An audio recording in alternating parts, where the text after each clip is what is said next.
ಯೋಂತಃ ಪ್ರವಿಶ್ಯ ಮಮ ವಾಚಮಿಮಾಂ ಪ್ರಸುಪ್ತಾಂ ಸಂಜೀವಯತ್ಯಖಿಲಶಕ್ತಿಧರಸ್ವಧಾಮ್ನಾ ಅನ್ಯಾಂಶ್ಚ ಹಸ್ತಚರಣಶ್ರವಣತ್ವಗಾದೀನ್ ಪ್ರಾಣಾನ್ನಮೋ ಭಗವತೆ ಪುರುಷಾಯ ತುಭ್ಯಂ.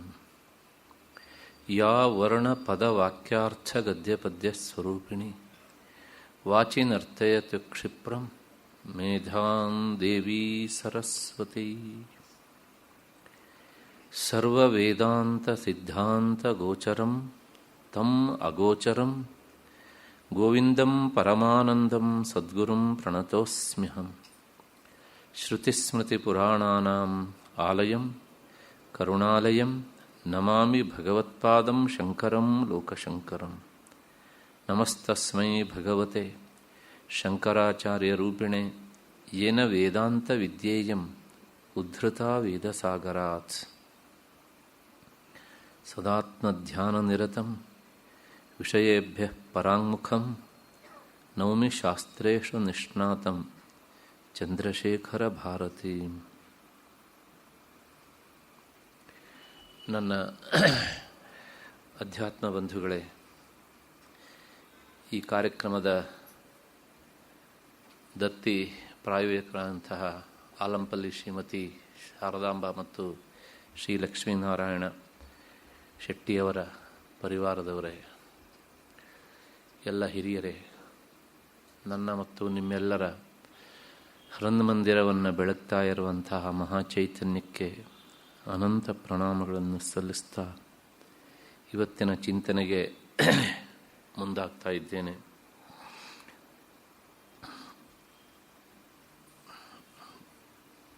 ನಿನ್ನೆ ದಿವಸ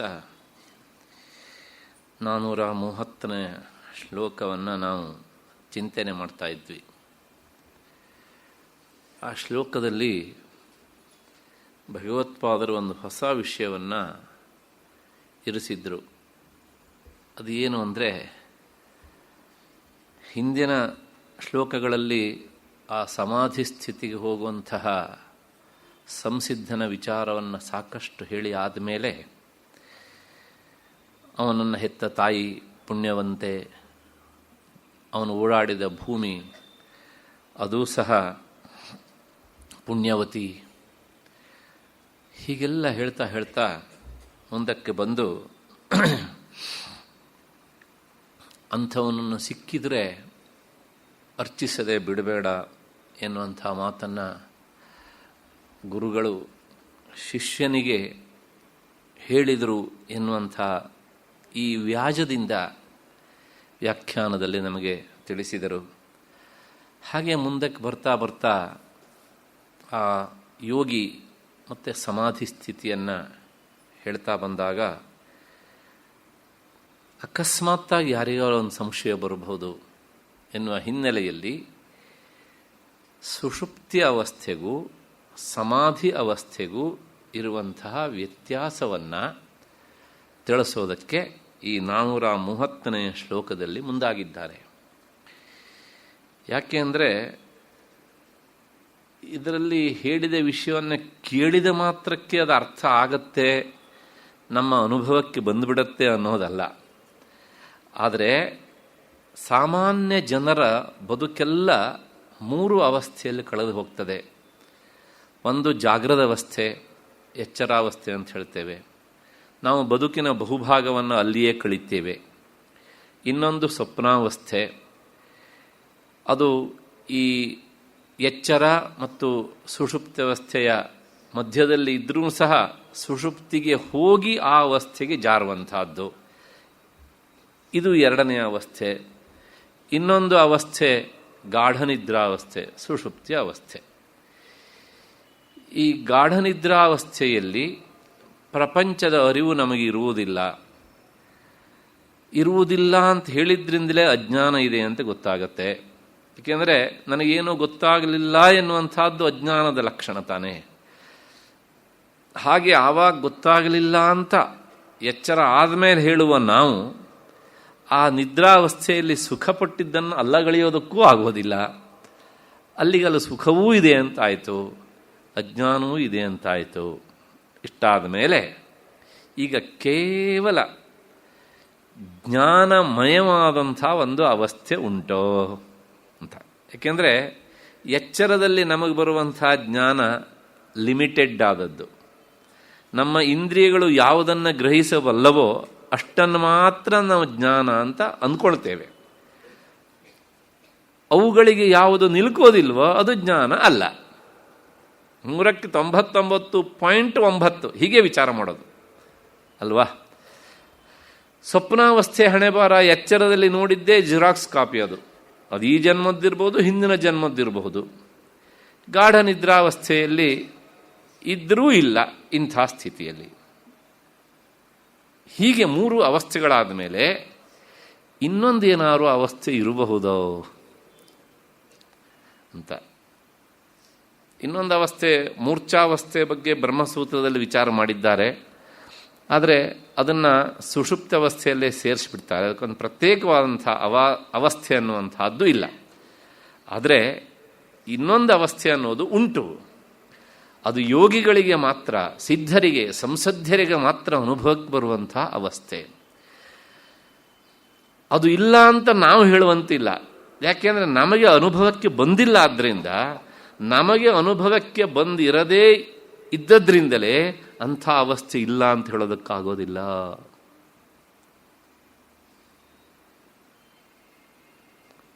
ಯಾಕೆ ಅಂದರೆ ನಾವು ಅನುಭವಿಸೋದು ತುಂಬ ಲಿಮಿಟೆಡ್ ಆದಂಥದ್ದು ಇಂದ್ರಿಯಗಳ ಮೂಲಕ.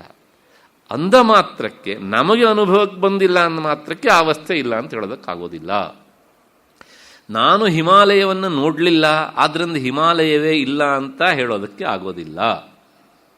ನಾನು ಅಮೇರಿಕಾವನ್ನು ನೋಡಲಿಲ್ಲ, ಆದ್ದರಿಂದ ಅಂಥ ಒಂದು ದೇಶ ಇದೆ ಅಂತ ಹೇಳೋದಕ್ಕೆ ಆಗೋದಿಲ್ಲ. ಅಂದರೆ ಎಷ್ಟು ಮೂರ್ಖತನವೋ ಅಷ್ಟೇ ಮೂರ್ಖತನ ಸಮಾಧಿ ಅನ್ನುವಂಥ ಅವಸ್ಥೆ ಒಂದು ಇದೆ ಅನ್ನೋದನ್ನು ಅಲ್ಲಗಳೆಯೋದು. ನಿಮಗೆ ಪ್ರಾಯಶಃ ಪರಮಹಂಸರ ಕಥೆ ಗೊತ್ತು, ಬಹಳಷ್ಟು ಜನ ಓದಿರ್ತೀರ. ತೋತಾಪುರಿ ಎನ್ನುವಂಥ ಒಬ್ಬ ಮಹಾಯೋಗಿಗಳು ಅವ್ರ ಜೀವನದಲ್ಲಿ ಬರ್ತಾರೆ. ಅವರಿಗೆ ಕೆಲವು ಮಾರ್ಗದರ್ಶನವನ್ನು ಮಾಡಿದರು ಅವರು, ಪರಮಹಂಸರಿಗೆ. ಹಾಗೆ ಅವರ ಮಾರ್ಗದರ್ಶನವನ್ನು ಪಡೆದಾದ ಮೇಲೆ 3 ದಿನಗಳ ಕಾಲ ಪರಮಹಂಸರ ದೇಹ ಜಡವಾಗಿ ಇತ್ತು. ಆಗ ಅವರನ್ನು ವೈದ್ಯಕೀಯ ಪರೀಕ್ಷೆಗೆ ಒಳಪಡಿಸಿದರು. ದೇಹ ಕಾಷ್ಠವಾಗಿ ಇತ್ತು. ಉಸಿರಾಟದ ಅನುಭವವೂ ವೈದ್ಯರಿಗೆ ಆಗಲಿಲ್ಲ. ಆದರೆ 3 ದಿನ ಆದ ಮೇಲೆ ಮತ್ತೆ ಪುನಃ ತೋತಾಪುರಿಯವರು ಅವರನ್ನು ಬಹಿರ್ಮುಖರನ್ನಾಗಿ ಮಾಡಿದರು. ಆಗ ವೈದ್ಯರು ಒಂದು ರಿಪೋರ್ಟ್ ಕೊಟ್ಟರು. ನಮ್ಮೆಲ್ಲರ ಅನುಭವದಲ್ಲಿ ಇರದೇ ಇರುವಂಥ ಇನ್ನೊಂದು ಅವಸ್ಥೆ ಇದೆ. ಇದು ಎಚ್ಚರ ಅಂತಲೂ ಹೇಳಲಿಕ್ಕಾಗೋದಿಲ್ಲ, ಇದು ಸುಷುಪ್ತಿ ಅಂತಲೂ ಹೇಳಲಿಕ್ಕಾಗೋದಿಲ್ಲ. ಒಟ್ಟಾರೆ ನಮ್ಮ ವೈದ್ಯಕೀಯ ಕ್ಷೇತ್ರಕ್ಕೆ ನಿಲುಕದೇ ಇರುವಂಥ ಇನ್ನೊಂದು ಅವಸ್ಥೆ ಇದೆ ಅಂತ. ಆ ವೈದ್ಯರ ಹೆಸರು ರಾಮನಾಥ್ ಲಾಲ್ ಅಂತ ನನ್ನ ನೆನಪು ಹೀಗೆ ಅಂತ. ಅವತ್ತು ರಿಪೋರ್ಟ್ ಕೊಟ್ಟರು ಅವರು. ಆ ರಿಪೋರ್ಟ್ ಕೊಡುವಂಥ ಡಾಕ್ಟರ್ಗಳು ಬಹಳಷ್ಟು ಜನ ಮುಂದುವರೆದ್ರು. ಅದು ಎಲ್ಲಿವರೆಗೆ ಹೋಯಿತು ಅಂತ ಕೇಳಿದರೆ, ಬೆಂಗಳೂರಿನ ಒಬ್ಬರು ಗೋವಿಂದರಾವ್ ಅನ್ನೋರು ನಿಮ್ಹಾನ್ಸ್ನಲ್ಲಿ ಇದ್ದಂಥವರು, ಚಂದ್ರಶೇಖರ ಭಾರತಿ ಸ್ವಾಮಿಗಳೂ ರಿಪೋರ್ಟ್ ಕೊಟ್ಟರು. ಆಮೇಲೆ ರಿಪೋರ್ಟನ್ನು ಅವರೇ ಇವ್ರಿಗೆ ಕೊಟ್ಟರು. ಹೀಗೆ ಅಂತ, ನೀವು ಬಂದು ಕೆಲಸ ಆಯ್ತಾ ಅಂತ ಕೇಳಿದರು. 1 ತಿಂಗಳ ಕಾಲ ಅವರನ್ನು ಫಾಲೋ ಮಾಡಿದರು. ಅವರು ಚಿಕಿತ್ಸೆ ಕೊಡಬೇಕು ಅವರಿಗೆ ಹೀಗೆ ಅಂಥೇಳಿ. ಅವ್ರಿಗೆ ಹುಚ್ಚಿಡ್ದಿದೆ, ಏನೇನೂ ಅಲ್ಲ. ಜನ ಯಾವಾಗಲೂ ನಮ್ಮ ಬುದ್ಧಿಗೆ ಯಾವುದು ನಿಲ್ಕೋದಿಲ್ಲೋ ಅದಕ್ಕೆ ಬಹಳ ಬೇಗ ಹೆಸರಿಡುವುದು ಹುಚ್ಚು ಅಂತ. ಹಾಗಾಗಿ ಅಂಥ ಒಂದು ಗಾಳಿಯನ್ನು ಹುಟ್ಟಿಸಿದರು. ಅಲೆ ಎದ್ದಿತ್ತು. 1 ತಿಂಗಳ ಕಾಲ ಅವರ ಜೊತೆಗೆ ಇದ್ದರು. ಆಮೇಲೆ ಒಂದು ದಿವಸ ಇವರು ಹೋಗಬೇಕು ಅಂತ ಹೇಳಿ ಅವರ ಹತ್ರ ಬಂದರು, ನಮಸ್ಕಾರ ಮಾಡಿ ಹೋಗೋಣ ಅಂತ. ಆಗ ಅವರು ಹೇಳಿದಂತೆ, ಯಾಕೆ ಇಷ್ಟು ಬೇಗ ಹೊರಟ್ರೆ, ನೀವು ಬಂದು ಕೆಲಸ ಆಗಲಿಲ್ವಲ್ಲ ಇನ್ನೂ ಅಂತ. ಆಗ ಮತ್ತೆ ಅವರು ಹೇಳಿದ್ರು, ನೀವು ತಿಳ್ಕೊಂಡಂಥ ಹುಚ್ಚಲ್ಲ ಅದು ಭಗವತ್ಪರವಾದ ಹುಚ್ಚಾದ್ರಿಂದ ಇದಕ್ಕೆ ನಮ್ಮ ಹತ್ರ ಔಷಧ ಇಲ್ಲ ಅಂತ. ಬೆಂಗಳೂರಿನ ನಿಮ್ಹಾನ್ಸ್ನ ವೈದ್ಯರವರು.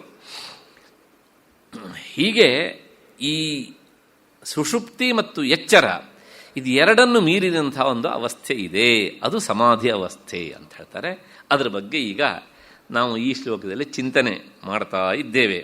ಲೀನಧೀರಪಿ ಜಾಗರ್ತಿ ಯೋ ಜಾಗರ್ಧರ್ಮ ಧರ್ಮವರ್ಜಿತ ಬೋಧೋ ನಿರ್ವಾಸನೋ ಯಸ್ಯ ಸ ಜೀವನ್ ಮುಕ್ತ ಇಷ್ಯತೆ. ಬಹಳ ವಿಚಿತ್ರವಾದ ಅರ್ಥ. ಅವನು ಎಚ್ಚರವಾಗಿದ್ದರೂ ಎಚ್ಚರವಾಗಿಲ್ಲ,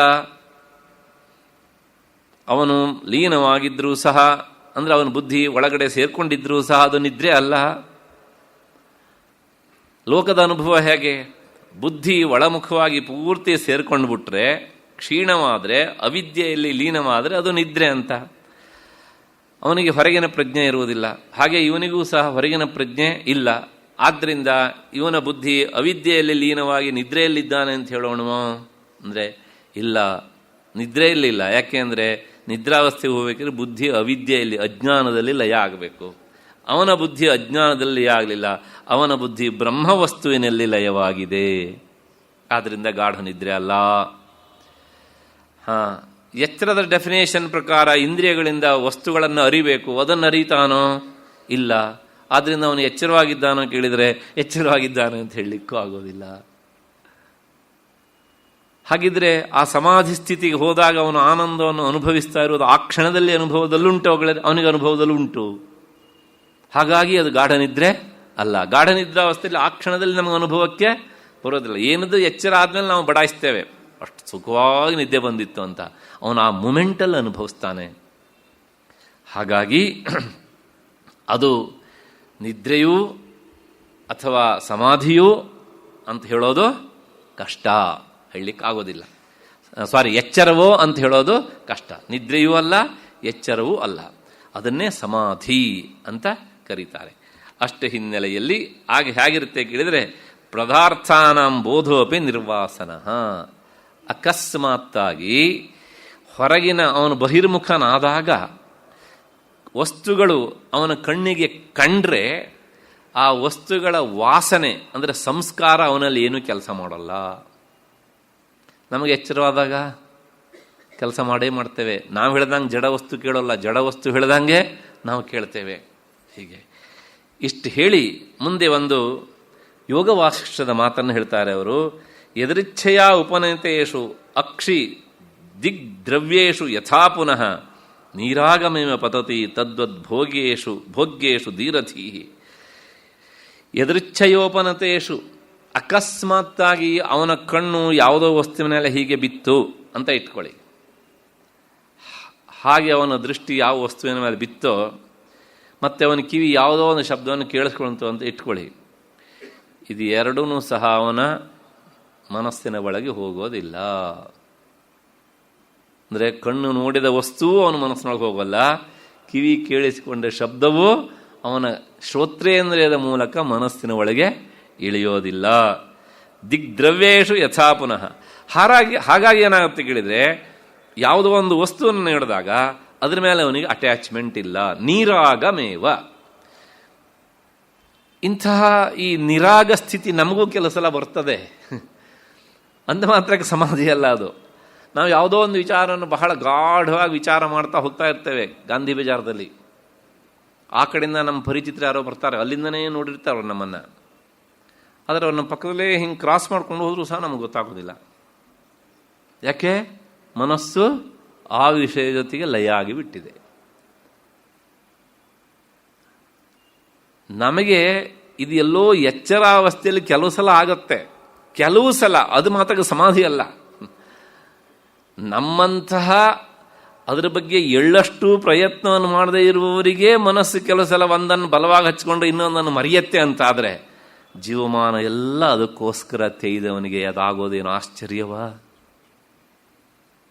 ಹಾಗಾಗಿ ಮುಂದುವರೆದು ಹೇಳ್ತಾರೆ, ನೀರಾಗಮೇವ ಪತತಿ ತದ್ವದ್ ಭೋಗ್ಯೇಷು ಧೀರಧೀ. ಅವನ ಭೋಗ್ಯ ವಸ್ತುಗಳಲ್ಲೂ ಸಹ ಅವನಿಗೆ ಅದೇ ನಿರಾಗತ್ವ. ರಾಗ ಅಂದರೆ ಆಸಕ್ತಿ ಎನ್ನುವುದೇ ಇಲ್ಲ ಅವನಿಗೆ. ಹೀಗೆ ಯೋಗ ವಾಸಿಷ್ಠದಲ್ಲಿ ಹೇಳಿದ ಮಾತನ್ನು ವ್ಯಾಖ್ಯಾನದಲ್ಲಿ ಉದಾಹರಿಸ್ತಾ, ಲೀನಧೀರಪಿ ಜಾಗರ್ತಿ. ಅವನ ಮನಸ್ಸು ಬುದ್ಧಿ ಬ್ರಹ್ಮವಸ್ತುವಿನಲ್ಲಿ ಲಯವಾಗಿದ್ರೂ ಅದು ನಿದ್ರೆ ಅಲ್ಲ, ಅವನು ಜಾಗರ್ತಿ, ಅವನು ಎಚ್ಚರವಾಗಿ ಇದ್ದಾನೆ. ಹೇಗೆ ಅಂದರೆ ಅದಕ್ಕೊಂದು ಉದಾಹರಣೆ ಕೊಡ್ತಾರೆ.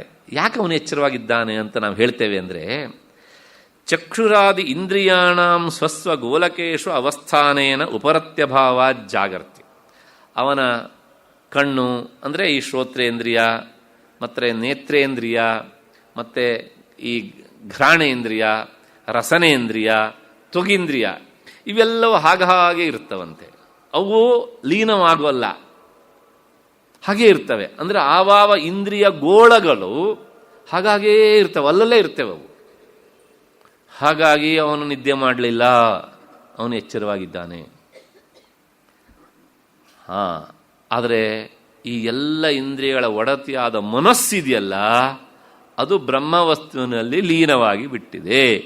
ಇಂದ್ರಿಯ ಸತ್ವೇಪಿ ಮನಸಃ ಬ್ರಹ್ಮಣೇ ಲೀನತ್ವಾತ್ ನ ಇಂದ್ರಿಯ ಅರ್ಥೋಪಲಭ್ಯತೆ. ಇಂದ್ರಿಯಗಳು ಇದ್ರೂ ಸಹ ಇಂದ್ರಿಯಗಳನ್ನು ಪ್ರಚೋದಿಸುವ ಮನಸ್ಸು ಬ್ರಹ್ಮವಸ್ತುವಿನಲ್ಲಿ ಲೀನವಾದದ್ರಿಂದ ಇಂದ್ರಿಯಗಳು ಇದ್ರೂ ಇಲ್ಲದೆ ಇದ್ದ ಹಾಗೆ ಇರುತ್ತವೆ.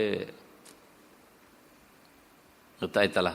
ಯಾಕೆ ಎಚ್ಚರ ಅಲ್ಲವೂ ಅಲ್ಲ ಅದು, ಯಾಕೆ ಅದು ನಿದ್ದೆಯೂ ಅಲ್ಲ. ಇಂದ್ರಿಯಗಳಿವೆ, ಆದರೆ ಇಂದ್ರಿಯಗಳನ್ನು ಪ್ರೇರಿಸುವ ಮನಸ್ಸೇನಾಗಿದೆ ಕೇಳಿದೆ, ನೀವೆಲ್ಲ ಇಲ್ಲೇ ಇರಿ, ಬರ್ತೇನೆ ನಾನು ಅಂತ ಹೇಳಿ ಅದು ಒಳಗಡೆಗೆ ಹೋಗ್ಬಿಟ್ಟಿದೆ. ಗಾಢ ನಿದ್ರಾವಸ್ಥೆಯಲ್ಲಿ ಏನಾಗುತ್ತೆ ಕೇಳಿದರೆ, ಈ ಇಂದ್ರಿಯಗಳನ್ನೂ ಎಳ್ಕೊಂಡು ಮನಸ್ಸು ಅವಿದ್ಯೆಯಲ್ಲಿ ಲೀನವಾಗಿಬಿಡುತ್ತೆ. That is the difference.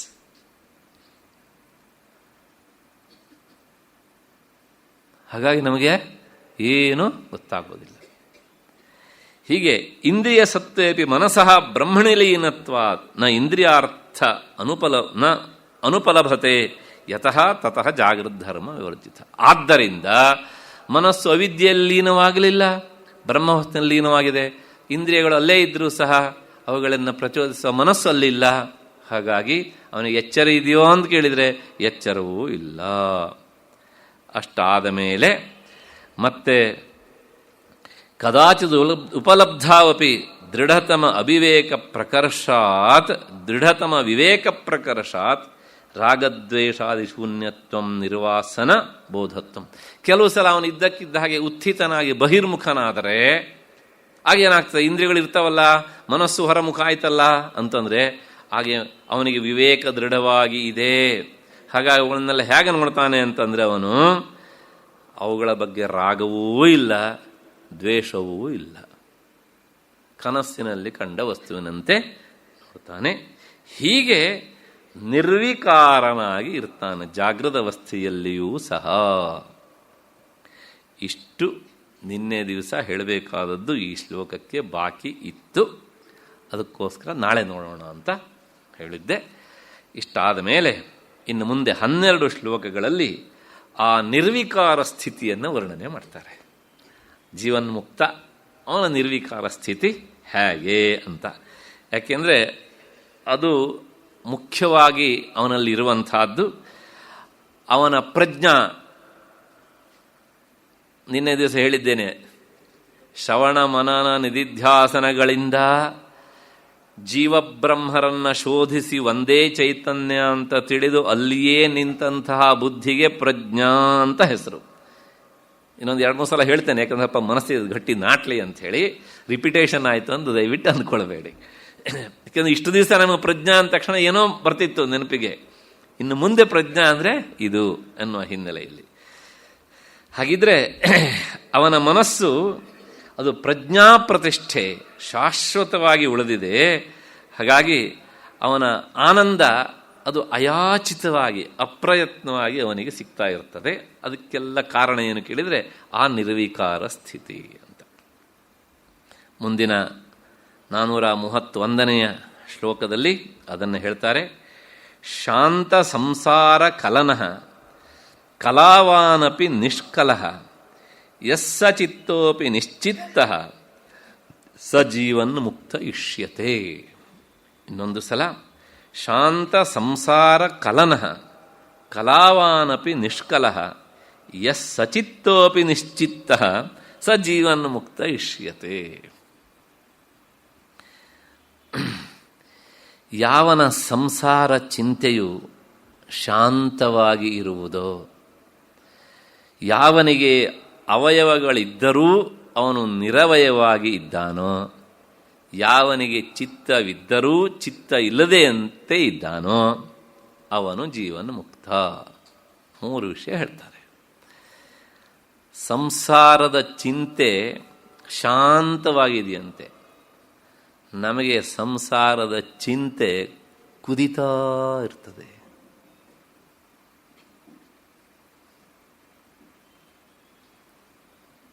ಒಬ್ಬೊಬ್ಬರ ಸಂಸಾರ ಚಿಂತೆ ತಲೆಯಲ್ಲಿ ಹೇಗೆ ಉರಿಯುತ್ತೆ ಕೇಳಿದರೆ, ಪ್ರಾಯಶಃ ಆ ಕುದಿಯುವ ಬೆಂಕಿ ಇನ್ನೊಬ್ಬರ ಕಣ್ಣಿಗೆ ಕಾಣಿಸೋಲ್ಲ.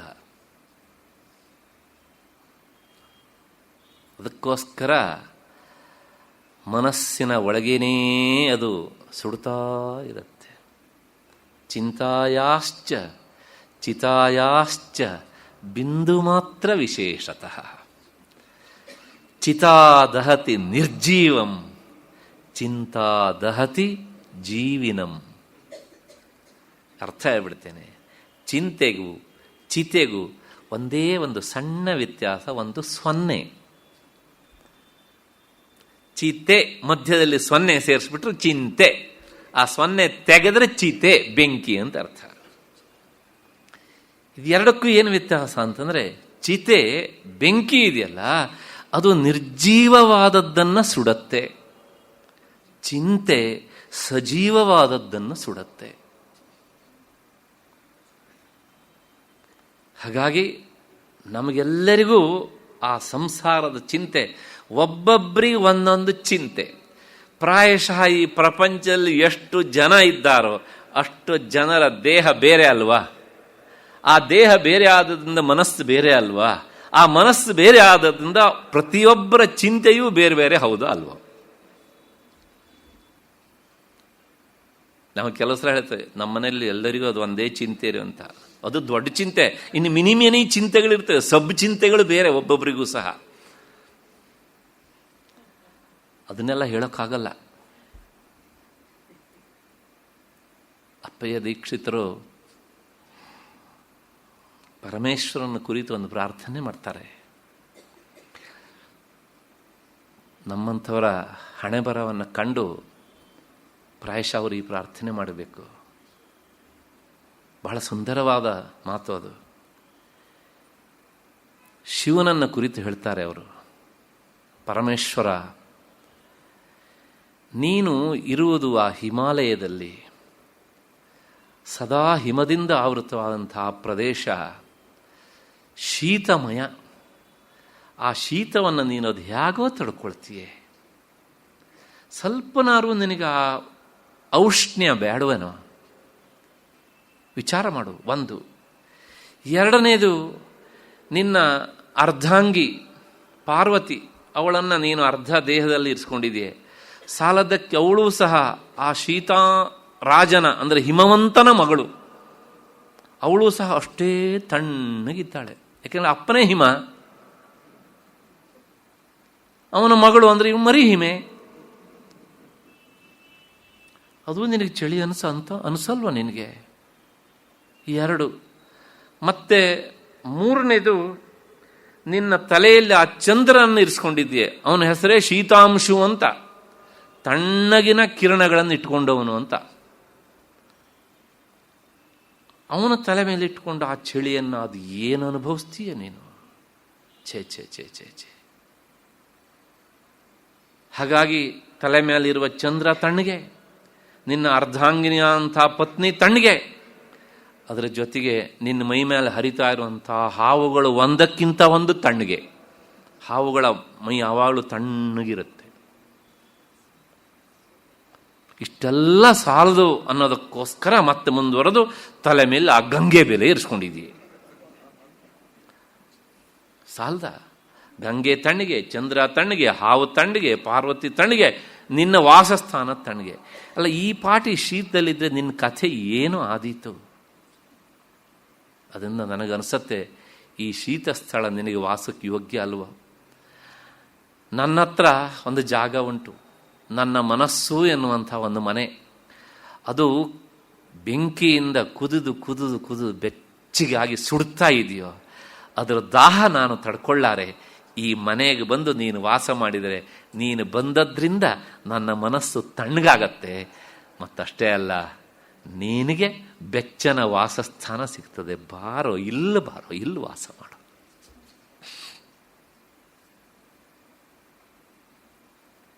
ಅರ್ಥ ಆಯಿತು ಅಂತ ಅಂದ್ಕೊಂಡಿದ್ದೇನೆ. ಯಾಕೆ ಭಗವಂತ ನಮ್ಮ ಹೃದಯದಲ್ಲಿ ಬಂದು ವಾಸ ಮಾಡಬೇಕು, ಯಾಕೆ ನಾವು ಚಿಂತನೆ ಮಾಡಬೇಕು ಅನ್ನೋದಕ್ಕೆ ಕಾರಣ ಕೊಡ್ತಾರೆ ಈ ರೀತಿಯಾಗಿ. ಕಾವ್ಯಮಯವಾದ ಅಪ್ಪಟ ವೇದಾಂತ. ಈಗ ಹೇಳಿ, ಯಾರ ಮನಸ್ಸು ತಣ್ಣಗಿದೆ ಹೇಳಿ ನೋಡೋಣ? ಎಲ್ಲರ ಮನಸ್ಸಿಗೂ ಸಹ ಅವನು ಬಂದರೆ ಅದೊಂದಿಷ್ಟು ತಣ್ಣಗಾಗ್ತದೆ. ಅದಕ್ಕಿಂತ ಜಾಸ್ತಿ ಹೇಳ್ತಾರೆ, ನನಗೂ ಪ್ರಯೋಜನ ನಿನಗೂ ಪ್ರಯೋಜನ ಅಂತ. ನಿನಗೆ ಬೆಚ್ಚನ ವಾಸಸ್ಥಾನ, ನನಗೆ ತಣ್ಣಗಾಗ್ತದೆ ಅಂತ. ಎಂತಹ ಒಂದು ಕಲ್ಪನೆ ಹೀಗೆ ಅಂತ. ಹೀಗೆ ಈ ಶಾಂತ ಸಂಸಾರ ಕಲನ, ಅವನಿಗೆ ಈ ಸಂಸಾರದ ಬೇಗೆ ಉಂಟಲ್ಲ ಅದು ತಣ್ಣಗಾಗಿಬಿಟ್ಟಿದೆ. ಹಾಗಾಗಿ ನಮ್ಮ ಹಾಗೆ ಕುದಿಯುವ ಸಂಸ್ಕಾರ ಇಲ್ಲ, ಕುದಿ ಸಂಸಾರ ಇಲ್ಲ ಅವನಿಗೆ. ತಣ್ಣಗಿರುವ ಸಂಸಾರವೇ ಇಲ್ಲ ಅವನಿಗೆ. ಮತ್ತೆ ಅವನು ಹೇಗಿದ್ದಾನೆ ಅಂದರೆ ಸಂಸಾರ ಕಲನ ಯಸ್ಸ ಸಹ ಶಾಂತ ಸಂಸಾರ ಕಲನ.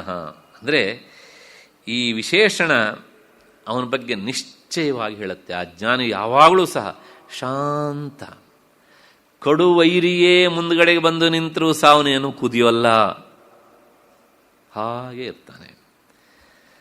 ಕಲಾವಾನಪಿ, ಮುಂದಿನ ಶಬ್ದ ಕಲಾವಾನಪಿ ನಿಷ್ಕಲಹ. ಕಲೆ ಅಂದರೆ ಇಂಗ್ಲೀಷಲ್ಲಿ ಸಾಮಾನ್ಯವಾಗಿ ನಾವು ಡಿಜಿಟ್ಸ್ ಅಂತ ಹೇಳ್ತೇವಲ್ಲ, ಹಾಗೆ ಚಂದ್ರನಲ್ಲಿ 16 ಕಲೆಗಳಿವೆ ಅಂತ. ಆ 16 ಕಲೆ ಇಲ್ಲಿ ಉಂಟು. ಇಲ್ಲಿದ್ದನ್ನು ನಾವು ಚಂದ್ರಮಂಡಲದಲ್ಲಿ ಕಾಣ್ತೇವೆ ಅಷ್ಟೇನೆ, ಅಲ್ಲಿದ್ದರಿಂದ ಇಲ್ಲಲ್ಲ, ಇಲ್ಲಿದ್ದರಿಂದ ಅಲ್ಲಿ. ಯಾವ್ಯಾವುದು ಇಲ್ಲಿರುವ 16 ಕಲೆಗಳು ಅಂತಂದರೆ, ಒಂದು ಪ್ರಾಣ ಮತ್ತು ಮನಸ್ಸು ಎರಡೂ ಸೇರಿ ಒಂದು ಕಲೆ. ಅದಾದ ಮೇಲೆ 10 ಇಂದ್ರಿಯಗಳು, ಪಂಚ ಜ್ಞಾನೇಂದ್ರಿಯಗಳು, ಪಂಚ ಕರ್ಮೇಂದ್ರಿಯಗಳು. ಎಷ್ಟಾಯಿತು? 11 ಆಯಿತು. ಮತ್ತೆ ಪಂಚಭೂತಗಳು, ಪೃಥಿವಿ, ಅಪ್, ತೇಜೋ, ವಾಯು, ಆಕಾಶ. ಎಷ್ಟಾಯಿತು? 16. ಈ 16 ಕಲೆಗಳು ಇವೆ. ಆದರೆ ಆ ಕಲೆಗಳು ಇದ್ದೂ ಸಹ ಏನು ಕೆಲಸ ಮಾಡೋಲ್ಲ. ಕಲಾವಾನಪಿ ನಿಷ್ಕಲಹ. ಈ 16 ಕಲೆಗಳನ್ನಿಟ್ಕೊಂಡೇ ಕನ್ನಡದ ಒಬ್ಬರು ಸಾಹಿತ್ಯ ಒಂದು ಕಾದಂಬರಿ ಬರೆದಿದ್ದಾರೆ.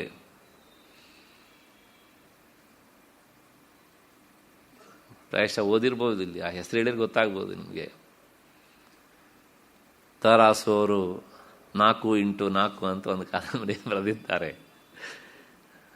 4 ತಂತಿ ಅಲ್ಲ, 4 ಹೀಗೆ ಅಂತ, 4 4 16 ಹೀಗೆ. ಆ 16 ಕಲೆಗಳನ್ನಿಟ್ಟುಕೊಂಡೇ ಕಾದಂಬರಿಯನ್ನು ಅವರು ಬರೆದಿದ್ದಾರೆ. ಹೀಗೆ ಈ 16 ಕಲೆಗಳು ಇವೆ ಅವನಲ್ಲಿ, ನಮಗೂ ಇವೆ. ನಮ್ಮಲ್ಲಿ ಒಂದೂ ಸಹ ಶಾಂತವಾಗಿಲ್ಲ. ಅವನಲ್ಲಿ ಎಲ್ಲವೂ ಸಹ ಶಾಂತವಾಗಿವೆ. ಹಾಗೆ ಆ ಕಲೆಗಳು ಇದ್ದೂ ಇಲ್ಲದಂತೆ ಇವೆ. ನಮಗಿಲ್ಲದೇ ಇದ್ದರೂ ಇದ್ದಂತೆ ಕುಣಿತವೆ ಅವು. ಇಲ್ಲದೇ ಇರುವ ಪರಿಸ್ಥಿತಿ ಇಲ್ಲವೇ ಇಲ್ಲ. ಹೀಗೆ ಮತ್ತೆ ಮೂರನೇದು ಎಸ್ ಸಚಿತ್ತೋಪಿ ನಿಶ್ಚಿತ್ತ. ಹೇಗಿರ್ತಾನೆ ಅಂದರೆ ಅವನು ಸಚಿತ್ತೋಪಿ ನಿಶ್ಚಿತ್ತ ಅಂದರೆ ಅವನಿಗೆ ಚಿತ್ತ ಉಂಟು. ಇದ್ದ ಚಿತ್ತ ಬ್ರಹ್ಮ ವಸ್ತುವಿನಲ್ಲಿ ಲಯವಾದದ್ರಿಂದ ಅದು ಇದ್ದು ಇಲ್ಲದೆ ಇರುವ ಹಾಗೆ ಇದೆ. ಹಾಗಾಗಿ ಅವನು ಹೇಗಿರ್ತಾನೆ ಕೇಳಿದರೆ ಬಹಿಹಿ ವೃತ್ತಿ ಶೂನ್ಯ. ಹೊರ ಮುಖದಲ್ಲಿ ಅವನಿಗೆ ಆಲೋಚನೆಗಳು ಇಲ್ಲ. ಮತ್ತೆ ಹೇಗಿರ್ತಾನೆ? ಮುಗ್ಧಾದಿವತು, ಹಸುಳೆ ಎಳೆ ಮಗು ಇದ್ದ ಹಾಗಿರ್ತಾನೆ. ಮತ್ತಷ್ಟೇ ಅಲ್ಲ, ರಾಗಾದಿ ಶೂನ್ಯತ್ವಾತ್, ಅವನಿಗೆ ರಾಗವೂ ಇಲ್ಲ. ಆ ಆದಿ ಶಬ್ದದಿಂದ ರಾಗ, ದ್ವೇಷ ಇತ್ಯಾದಿ ಇತ್ಯಾದಿ ಎಲ್ಲ ಸೇರಿಸ್ಕೊಳ್ಳಿ, ಅದು ಯಾವುದೂ ಅವನಿಗೆ ಇಲ್ಲ. ಕಡು ವೈರಿಯೇ ಬಂದರೂ ಸಹ ಇಲ್ಲ. ಈ ಮಾತನ್ನು ಹೇಳುವಾಗ ಅವನಿಗೆ ನಾವು ಅನ್ಯಾಯ ಮಾಡಿದರೂ ಅವನು ತಿರುಗಿ ನಮಗೆ ಅನ್ಯಾಯ ಮಾಡೋದಿಲ್ಲ. ಪಾಠ ಹೇಳಿ ಹೋಗ್ತಾನೆ, ಬೇಕಿದ್ರೆ ಒಳ್ಳೆಯದನ್ನು ಕಲಿಸಿ ಹೋಗ್ತಾನೆ. ಈ ಸಂದರ್ಭ ಬಂದಾಗ ನನಗೆ ಒಂದು ಘಟನೆ ನೆನಪಾಗುತ್ತೆ. ಅವನಿಗೆ ರಾಗದ್ವೇಷಗಳಿಲ್ಲ. ಯಾರು ಏನು ಮಾಡಿದರೂ ಸಹ ಅದಕ್ಕೆ ಅವನು ಪ್ರತಿಕ್ರಿಯಿಸೋದಿಲ್ಲ. ಆದರೆ ಯಾದೃಚ್ಛಿಕವಾಗಿ ಅಂಥವನಿಗೆ ಮಾಡಿದ ಅನ್ಯಾಯದಿಂದ ಅಲ್ಲೊಂದು ಘಟನೆ ಸಂಭವಿಸುತ್ತೆ ಅಂತ. ಸದಾಶಿವ ಬ್ರಹ್ಮೇಂದ್ರರ ವಿಚಾರ ತುಂಬ ಸಲ ಹೇಳಿದ್ದೇನೆ ಇಲ್ಲಿ, ನನಗಿಂತ ಹೆಚ್ಚಿಗೆ ನಿಮಗೆ ಗೊತ್ತು ಅವ್ರ ಬಗ್ಗೆ. ಅವರು ಎಲ್ಲೆಂದ್ರೆ ಅಲ್ಲಿ ಆವಾಗ ಓಡಾಡ್ತಿದ್ರು. ಅವರು ಓಡಾಡ್ತಾ ಇರಲಿಲ್ಲ, ಕಾಲು ಓಡಾಡ್ತಿತ್ತು ಅಷ್ಟೆ. ಮಧ್ಯರಾತ್ರಿಯಲ್ಲಿ ಅದೊಂದು ಸಲ ತಮಿಳುನಾಡಿನ ಒಂದು ಕಾಡಿನಲ್ಲಿ ಅವರು ಸಂಚರಿಸ್ತಾ ಇದ್ದರು. ಎಲ್ಲಿ ಅಂದರೆ ಈ ರಾಮನಾಥಪುರ ಮತ್ತು ಅಲ್ಲೇ ಬರುತ್ತಲ್ಲ ಇನ್ನೊಂದು ಊರು ಹತ್ತಿರ ಇರುವಂತಹದ್ದು. ಅದು ಆಗ ಈ ತಮಿಳುನಾಡಿನ ರಾಜರುಗಳ ಆಳ್ವಿಕೆ, ಸ್ವಾತಂತ್ರ್ಯ ಪೂರ್ವದ್ದು. ಈ ಎರಡು ರಾಜರ ನಡುವೆ ಗಲಾಟೆ, ಆ ಫಾರೆಸ್ಟ್ ನಮಗೆ, ಈ ಫಾರೆಸ್ಟ್ ನಮಗೆ ಅಂತ ನಡೀತಾ ಇದ್ದಂಥದ್ದು. ಆ ಸಂದರ್ಭದಲ್ಲಿ ಏನಾಯಿತು ಕೇಳಿದರೆ, ಒಂದು ಕಡೆಯ ರಾಜರ ಕಡೆಯವರು ಅಲ್ಲಿ ಬೀಡು ಬಿಟ್ಟು ಆ ಕಾಡನ್ನು ರಕ್ಷಣೆ ಮಾಡ್ತಿದ್ರು. ಕಾಡನ್ನು ರಕ್ಷಣೆ ಮಾಡಬೇಕು ಅಂದರೆ ಅವರು ಕಾಡಿನಲ್ಲಿ ಇದ್ದೇ ಬದುಕಬೇಕಲ್ಲ. ಹಾಗಾಗಿ ಅಡುಗೆ ಮಾಡೋದಕ್ಕೆ ಅಂಥೇಳಿ ಕೆಲವು ಸಲ ಅವರ ಕಡೆಯ ಸೇವಕರು, ಆ ಅಧಿಕಾರಿಗಳ ಸೇವಕರು ಕಟ್ಟಿಗೆಯನ್ನು ಸಂಗ್ರಹಿಸೋದಕ್ಕೆ ಹೋಗಬೇಕಾಗಿತ್ತು, ಹೋಗ್ತಿದ್ರು. ಒಂದು ಸಲ ಏನು ಮಾಡೋದು ಕೇಳಿದ್ರು, ಇವರು ಹೋದರು, ಕಟ್ಟಿಗೆಯನ್ನು ಸಂಗ್ರಹಿಸಿದರು. ಆಗ ಒಂದಿಷ್ಟು ಕಟ್ಟಿಗೆ ಹೊರೆ ಗೊತ್ತಲ್ಲ, ಅದರ ಮೂಟೆಯನ್ನು ಮಾಡಿ ರೆಡಿ ಮಾಡಿದ್ರು. ನೋಡಿದ್ರು ಬಂದ ಜನಕ್ಕಿಂತ ಕಟ್ಟಿಗೆಯ ಹೊರೆ ಸಂಖ್ಯೆ ಜಾಸ್ತಿ ಆಗೋಯ್ತು. ಉದಾಹರಣೆಗೆ 5 ಜನ ಬಂದಿದ್ದಾರೆ, 6 ಹೊರೆ 7 ಹೊರೆ ಆಗಿಬಿಡ್ತು. ಅದು ಏನಪ್ಪ ಮಾಡೋದು? ಒಬ್ಬೊಬ್ಬರು ಒಂದೊಂದೇ ಹೊರೆ ಹೊರೋದು. ಅಷ್ಟೊತ್ತಿ ಸರಿಯಾಗಿ ಸುಮಾರು ರಾತ್ರಿ ಹೊತ್ತು ದಿಗಂಬರರಾಗಿ ಪ್ರತ್ಯಕ್ಷರಾಗಿದ್ದಾರೆ. ಆಗ ನೋಡಿದ್ರಂತೆ, ಯಾವನೋ ಒಬ್ಬ ಮನುಷ್ಯ ಬಂದಲ್ಲ, ಪರವಾಗಿಲ್ಲ, ನೋಡಿದರೆ ಪೂರ್ತಿ 100% ಹುಚ್ಚ ಅಂಥೇಳಿ ತಮ್ಮ ಹೆಗಲ ಮೇಲೆ ಟವಲನ್ನು ಅವರಿಗೆ ಸುತ್ತಿಸಿ, ತಕ್ಷಣ ಬಟ್ಟೆ ಏನೂ ಇಲ್ಲ, ದಿಗಂಬರ ಅಂದರೆ ಇವರಿಗೆ ಹುಚ್ಚ ಅಂತ ಕಾಣೋದಕ್ಕೆ ಏನು ಬೇಕೋ ಎಲ್ಲ ಇದೆ ಅವ್ರ ಹತ್ರ. ಆಮೇಲೆ ಇನ್ನೊಬ್ಬ ತನ್ನ ಟವಲನ್ನು ಅವ್ರ ತಲೆಗೆ ಸುತ್ತಿ ಕಟ್ಟಿಗೆ ಹೊರೆಯನ್ನು ಅವ್ರ ಮೇಲೆ ಇರಿಸಿ ಒಬ್ಬ ಕರ್ಕೊಂಡು ಬಂದ. ಎಲ್ಲರೂ ಬಂದರು. ಅವರ ಕ್ಯಾಂಪ್ ಇದೆಯಲ್ಲ, ಆ ಕ್ಯಾಂಪ್ ಹತ್ರ ತಂದು ಎಲ್ಲರೂ ಅವರವ್ರ ಹೊರೆಯನ್ನು ನೆಲಕ್ಕೆ ಇಳಿಸಿದರು. ಎಲ್ಲ ಹೊರೆಗಳು ಸೇಫ್ ಆಗಿದ್ದು. ಆಮೇಲೆ ಇವರು ಸಹ ಇಳಿಸೋ ಅಂದರು, ಇಳಿಸಿದ್ರು. ಭೂಮಿಗೆ ಬಿದ್ದ ತಕ್ಷಣ ಭಗ್ ಅಂತ ಬೆಂಕಿ ಎತ್ಕೊಳ್ತು. ಅದಕ್ಕೆ ಕಥೆ ಅಲ್ಲ ಇದು, ಇತಿಹಾಸ ಓದಿ ನೀವು ಅಂತ. ಏನು ಮಾಡಬೇಕು? ಬೆಂಕಿ ಎತ್ಕೊಳ್ತು. ನನ್ನ ತಲೆ ಮೇಲೆ ಕಟ್ಟಿಗೆ ಮೂಟೆ ಹೊರಿಸಿದ್ದಕ್ಕೆ ನಾನು ಹೀಗೆ ಮಾಡಿದ್ದೇನೆ ಅಂತ ಹೇಳ್ತಾರೆ ಅವರು? ಹೇಳೋದಿಲ್ಲ. ಹಾಗೆ ನಿಂತಿದ್ರು ಅವರು, ಏನೂ ಆಗಲಿಲ್ಲ ಅನ್ನೋ ಥರ. ಆಮೇಲೆ ತಕ್ಷಣ ಅಲ್ಲಿನ ಆ ರಾಜರ ಕಡೆಯವರು ಯಾರೋ ಬಂದು, ಸುದ್ದಿ ಹೋಯ್ತು ತಕ್ಷಣ, ಇನ್ನು ಎಲ್ಲ ಇಡೀ ಪ್ರದೇಶ ಸುಡಬೇಕು ಅದು. ಆಗ ಬಂದು ನೋಡಿದಾಗ ಈ ಮಹಾನುಭಾವ ಅಲ್ಲಿ ಅಪಚಾರ ಮಾಡಿಬಿಟ್ರು ನೀವು ಹೀಗೆ ಅಂತ ಹೇಳಿದ್ರಂತೆ. ತಕ್ಷಣ ಆ ಕ್ಯಾಂಪಿನ ಮುಖ್ಯಸ್ಥ ಅವರ ಕಾಲಿಗೆ ಬಿದ್ದು, ನಮ್ಮಿಂದ ತಪ್ಪಾಗಿದೆ, ಕ್ಷಮಿಸಿ ಅಂತ ಕೇಳಿದ. ಅವರು ಏನೂ ತಿಳಿದೆ ಇವರು ಹಂಗೆ ಹೊರಟೋದ್ರು ಅಲ್ಲಿಂದ ಅಷ್ಟೇ. ನಾವು ಜ್ಞಾನಿಗಳನ್ನು ಹೇಗೆ ದುಡಿಸ್ಕೊಳ್ತೇವೆ ಅನ್ನೋದಕ್ಕೆ ಭಾಗವತದ ಕಾಲದಿಂದ ಇಂಥ ಉದಾಹರಣೆಗಳು ಸಾಕಷ್ಟು ಸಿಗ್ತೇವೆ ನಮಗೆ. ಅವರೇನು ಪ್ರತಿಕ್ರಿಯಿಸೋದಿಲ್ಲ. ಹೀಗೆ ಅವರ ಶತ್ರುಗಳೇ ಬಂದ್ರೂ ಸಹ ಒಂದು ಕ್ಷಣಕಾಲ ವಿಚಾರ ಮಾಡೋಣ. ನಮ್ಮ ಹತ್ರ ಯಾರು ಸ್ವಲ್ಪ ಈ ಮೂಟೆ ಸ್ವಲ್ಪ ಹೊತ್ಕೊಂಡು ಬರ್ತೀರಾ ಅಂತ ಕೇಳಿದರೆ ನಾವು ಏನು ಮಾಡ್ತಿದ್ವಿ ಹೇಳಿ ನೋಡೋಣ? ಕೆಂಡಾಮಂಡಲಾಗ್ತಿದ್ವಿ ಅಲ್ವಾ? ಆದರೆ ಅವ್ರಿಗೇನು ಪ್ರತಿಕ್ರಿಯಿಸಲಿಲ್ಲ. ಯಾಕೆಂದರೆ ಇಂಥವರನ್ನು ರಕ್ಷಣೆ ಮಾಡುವುದು ರಕ್ಷಿಷ್ಯತೀತಿ ವಿಶ್ವಾಸ, ಭಗವಂತನ ಕರ್ತವ್ಯ ಆಗಿರುತ್ತೆ. ಹಾಗಾಗಿ ಅವನಲ್ಲೇನೋ ಒಂದು ಘಟನೆಯನ್ನು ತೋರಿಸ್ತಾನೆ ಅಂತ, ನೀವು ತಪ್ಪು ಮಾಡಿದ್ದೀರಾ ಅಂತ. ಅಷ್ಟು ಹಿನ್ನೆಲೆಯಲ್ಲಿ ರಾಗಾದಿ ಶೂನ್ಯತ್ವಾತ್ ಸ ಜೀವನ್ಮುಕ್ತ ಇಷ್ಯತೆ. ಅದರಿಂದ ಇಂಥವನು ಜೀವನ್ಮುಕ್ತ ಅಂತ ಆ ಜೀವನ್ಮುಕ್ತನ ಲಕ್ಷಣವನ್ನು ಹೇಳ್ತಾ ಅವನ ನಿರ್ವಿಕಾರ ಸ್ಥಿತಿಯನ್ನು ವರ್ಣನೆ ಮಾಡ್ತಾ ಇಲ್ಲಿಗೆ ಈ ಶ್ಲೋಕದ ಅರ್ಥ ಆಯಿತು ಅಂತ ಅಂದ್ಕೊಂಡು ಮತ್ತೆ ಮುಂದಿನ 432ನೇ ಶ್ಲೋಕಕ್ಕೆ ಹೋಗೋಣ. ವರ್ತಮಾನೇಪಿ ದೇಹೇಸ್ಮಿನ್ ಛಾಯಾವತ್ ಅನುವರ್ತಿನಿ ಅಹಂತಾ ಮಮತಾಭಾವ ಜೀವನ್ಮುಕ್ತಸ್ಯ ಲಕ್ಷಣಂ. ಇನ್ನೊಂದ್ಸಲ, ವರ್ತಮಾನೇಪಿ ದೇಹೇಸ್ಮಿನ್ ಛಾಯಾವತ್ ಅನುವರ್ತಿನಿ ಅಹಂತಾ ಮಮತಾಭಾವ ಜೀವನ್ಮುಕ್ತಸ್ಯ ಲಕ್ಷಣಂ. ಈ ದೇಹವು ನೆರಳಿನಂತೆ ಅನುಸರಿಸಿಕೊಂಡಿದ್ದರೂ ಅದರಲ್ಲಿ ಯಾವನಿಗೆ ನಾನು ನನ್ನದು ಎನ್ನುವಂಥ ಭಾವ ಇಲ್ಲವೋ ಅದು ಜೀವನ್ಮುಕ್ತನ ಲಕ್ಷಣ. ನೆರಳಿನಂತೆ ಈ ದೇಹ ಅವನಿಗಿರುತ್ತೆ, ನಮಗೆ ದೇಹಕ್ಕೆ ಇನ್ನೊಂದೇ ನೆರಳಿರುತ್ತೆ. ಅವನಿಗೆ ಅವನ ದೇಹ ನೆರಳಾಗಿ ಕಾಣುತ್ತೆ, ನಮಗೆ ದೇಹದ ನೆರಳು ಕಾಣುತ್ತೆ. ದೇಹವೇ ನೆರಳಾಗಿ ನಮಗೆ ಕಾಣೋದಿಲ್ಲ. ಅಷ್ಟು ವ್ಯತ್ಯಾಸ ಮುಖ್ಯವಾಗಿ. ಅದಾದ ಮೇಲೆ ಹೇಗಿರ್ತಾನೆ? ಛಾಯಾವದನುವರ್ತಿನಿ ಅಸ್ಮಿನ್ ಸ್ಥೂಲ ದೇಹೇ. ಈ ಸ್ಥೂಲ ದೇಹ ತಾನು ಎಲ್ಲೆಲ್ಲಿ ಸಂಚರಿಸ್ತೇನೋ ಅಂದರೆ ಆತ್ಮವಸ್ತು ಅದು ಸಂಚರಿಸೋದಿಲ್ಲ, ಸಂಚರಿಸಿದಂತೆ ತೋರುತ್ತೆ. ಹಾಗಾಗಿ ಈ ದೇಹ ಎನ್ನುವಂತಹದ್ದು ಸಹ ಸಂಚರಿಸುತ್ತೆ.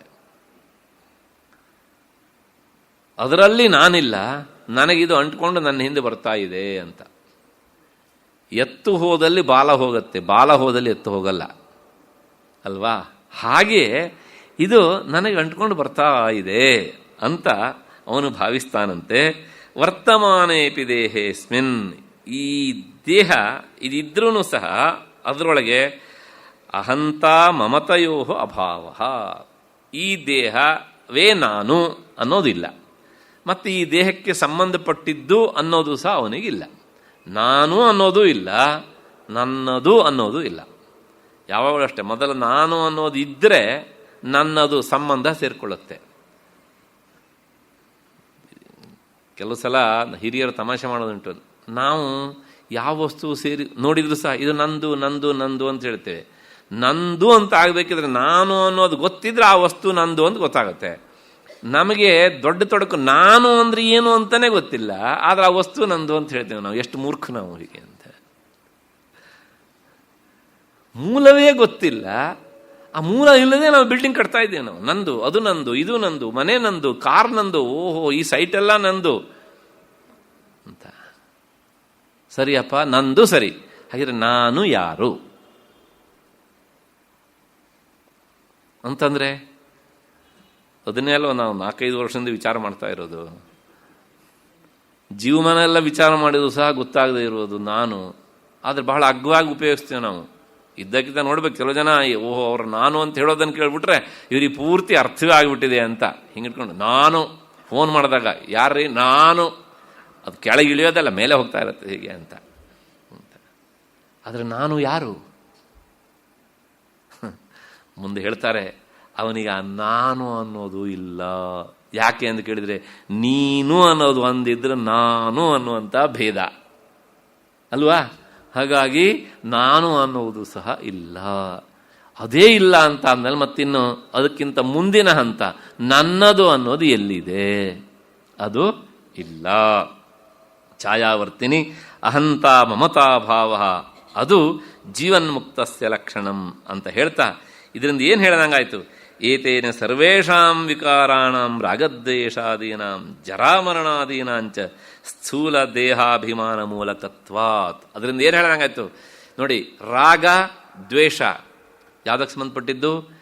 ಮನಸ್ಸು. ಅದರಿಂದ ದೇಹದ ಮೂಲಕ ನಾವು ತೀರಿಸಿಕೊಳ್ತೇವೆ ಎರಡನ್ನೂ ಸಹ, ರಾಗ ದ್ವೇಷಾದಿಗಳನ್ನು. ಹಾಗಾಗಿ ಅವನ ಮನಸ್ಸು ಲೀನವಾಗಿ ಬಿಟ್ಟಿದೆ. ಹಾಗಾಗಿ ಆ ಮನಸ್ಸಿಗೆ ರಾಗದ್ವೇಷಗಳ ಅರಿವಿಲ್ಲ. ಆ ಮನಸ್ಸು ಇದ್ದಂಥ ದೇಹಕ್ಕೂ ಸಹ ಅದು ಇಲ್ಲ, ದೇಹವನ್ನೇ ಮರೆತು ಬಿಟ್ಟಿದ್ದಾನೆ ಅವನು. ಒಂದು. ಅದಾದ ಮೇಲೆ ಜರಾಮರಣಾದೀನಾಂಚ, ಜರ ಓಲ್ಡೇಜು, ಮರಣ ಸಾವು ಯಾವುದಕ್ಕೆ? ದೇಹಕ್ಕೆ. ಅದರ ಪರಿವೆಯೂ ಅವನಿಗಿಲ್ಲ. ಹಾಗಾಗಿ ಸ್ಥೂಲ ದೇಹದ ಅಭಿಮಾನವೇ ಇಲ್ಲ ಅಂತಾದ್ಮೇಲೆ ಅವನಿಗಿನ್ನು ವಿಕಾರ ಸ್ಥಿತಿ ಎಲ್ಲಿ ಬಂತು? ಯಾವನಿಗೆ ದೇಹದ ಮೇಲೆ ಅಭಿಮಾನ ಇರುತ್ತೋ ಅವನ ಮನಸ್ಸು ವಿಕಾರಕ್ಕೆ ಒಳಗಾಗುತ್ತೆ. ದೇಹದ ಅಭಿಮಾನ ಬಿಟ್ಟವನಿಗೆ ಮನಸ್ಸು ವಿಕಾರಕ್ಕೆ ಒಳಗಾಗುವುದಿಲ್ಲ. ಹಾಗಾಗಿ ನಿರ್ವಿಕಾರ ಸ್ಥಿತಿಯಲ್ಲಿ ಆತ ಇರ್ತಾನೆ, ಎಂಥ ಸ್ಥಿತಿಯಲ್ಲೂ. ಹಾಗಾಗಿ ಅದು ಜೀವನ್ಮುಕ್ತನ ಲಕ್ಷಣ. ನೀವು ಬೇಕಾದ್ರೆ ಅವನ ಮೇಲೆ ಖಡ್ಗವನ್ನೇ ಎತ್ಕೊಂಡು ಹೋಗಿ, ಪ್ರತಿಕ್ರಿಯಿಸೋದಿಲ್ಲ.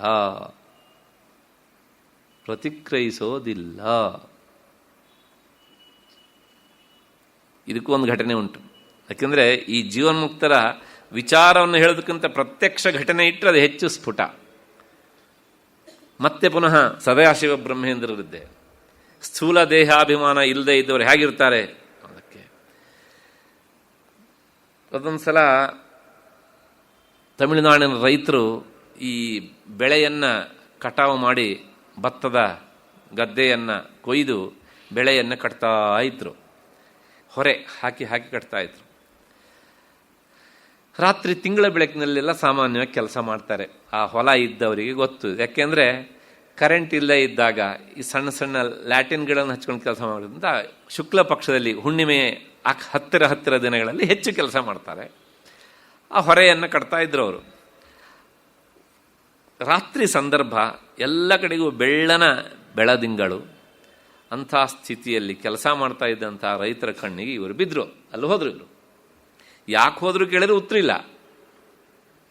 ಆಮೇಲೆ ಅವ್ರೇನು ಅಂದ್ಕೊಂಡ್ರು, ರಾತ್ರಿ ಇಷ್ಟು 12-12:30 ಸಮಯ, ಈಗ ಇವನು ಇಲ್ಲಿ ಬಂದ ಅಂದರೆ ಪ್ರಾಯಶಃ ಬೆಳೆಯನ್ನು ಕದಿಯೋದಕ್ಕೆ ಬಂದಿದ್ದಾನೆ ಅಂತ ತೀರ್ಮಾನ ಮಾಡಿದ್ರು. ತೀರ್ಮಾನ ಮಾಡಿದ್ದೇ ಒಬ್ಬೊಬ್ಬರು ಕೈಯಲ್ಲೊಂದು ಬಡಿಗೆಯನ್ನು ಹಿಡ್ಕೊಂಡು ಅವರನ್ನು ಹೊಡೆಯೋದಕ್ಕೆ ಅಂತ ಹೀಗೆ ಕೈ ಎತ್ತಿದ್ರು. ಒಮ್ಮೆ ಹೀಗೆ ಕಣ್ಣು ಬಿಟ್ಟರು ಅವರಷ್ಟೇ. ಕಣ್ಣು ಬಿಟ್ಟು ಶ್ವಾಸವನ್ನು ಎಳೆದ್ರು. ಅವರು ಹಾಗೆ ನಿಶ್ಚೇಷ್ಟರಾಗಿ ನಿಂತರು. ಇವರೆಲ್ಲರೂ ಎತ್ತಿದ ಕೈ ಜೊತೆಗೆ ಹಾಗೆ ನಿಂತರು.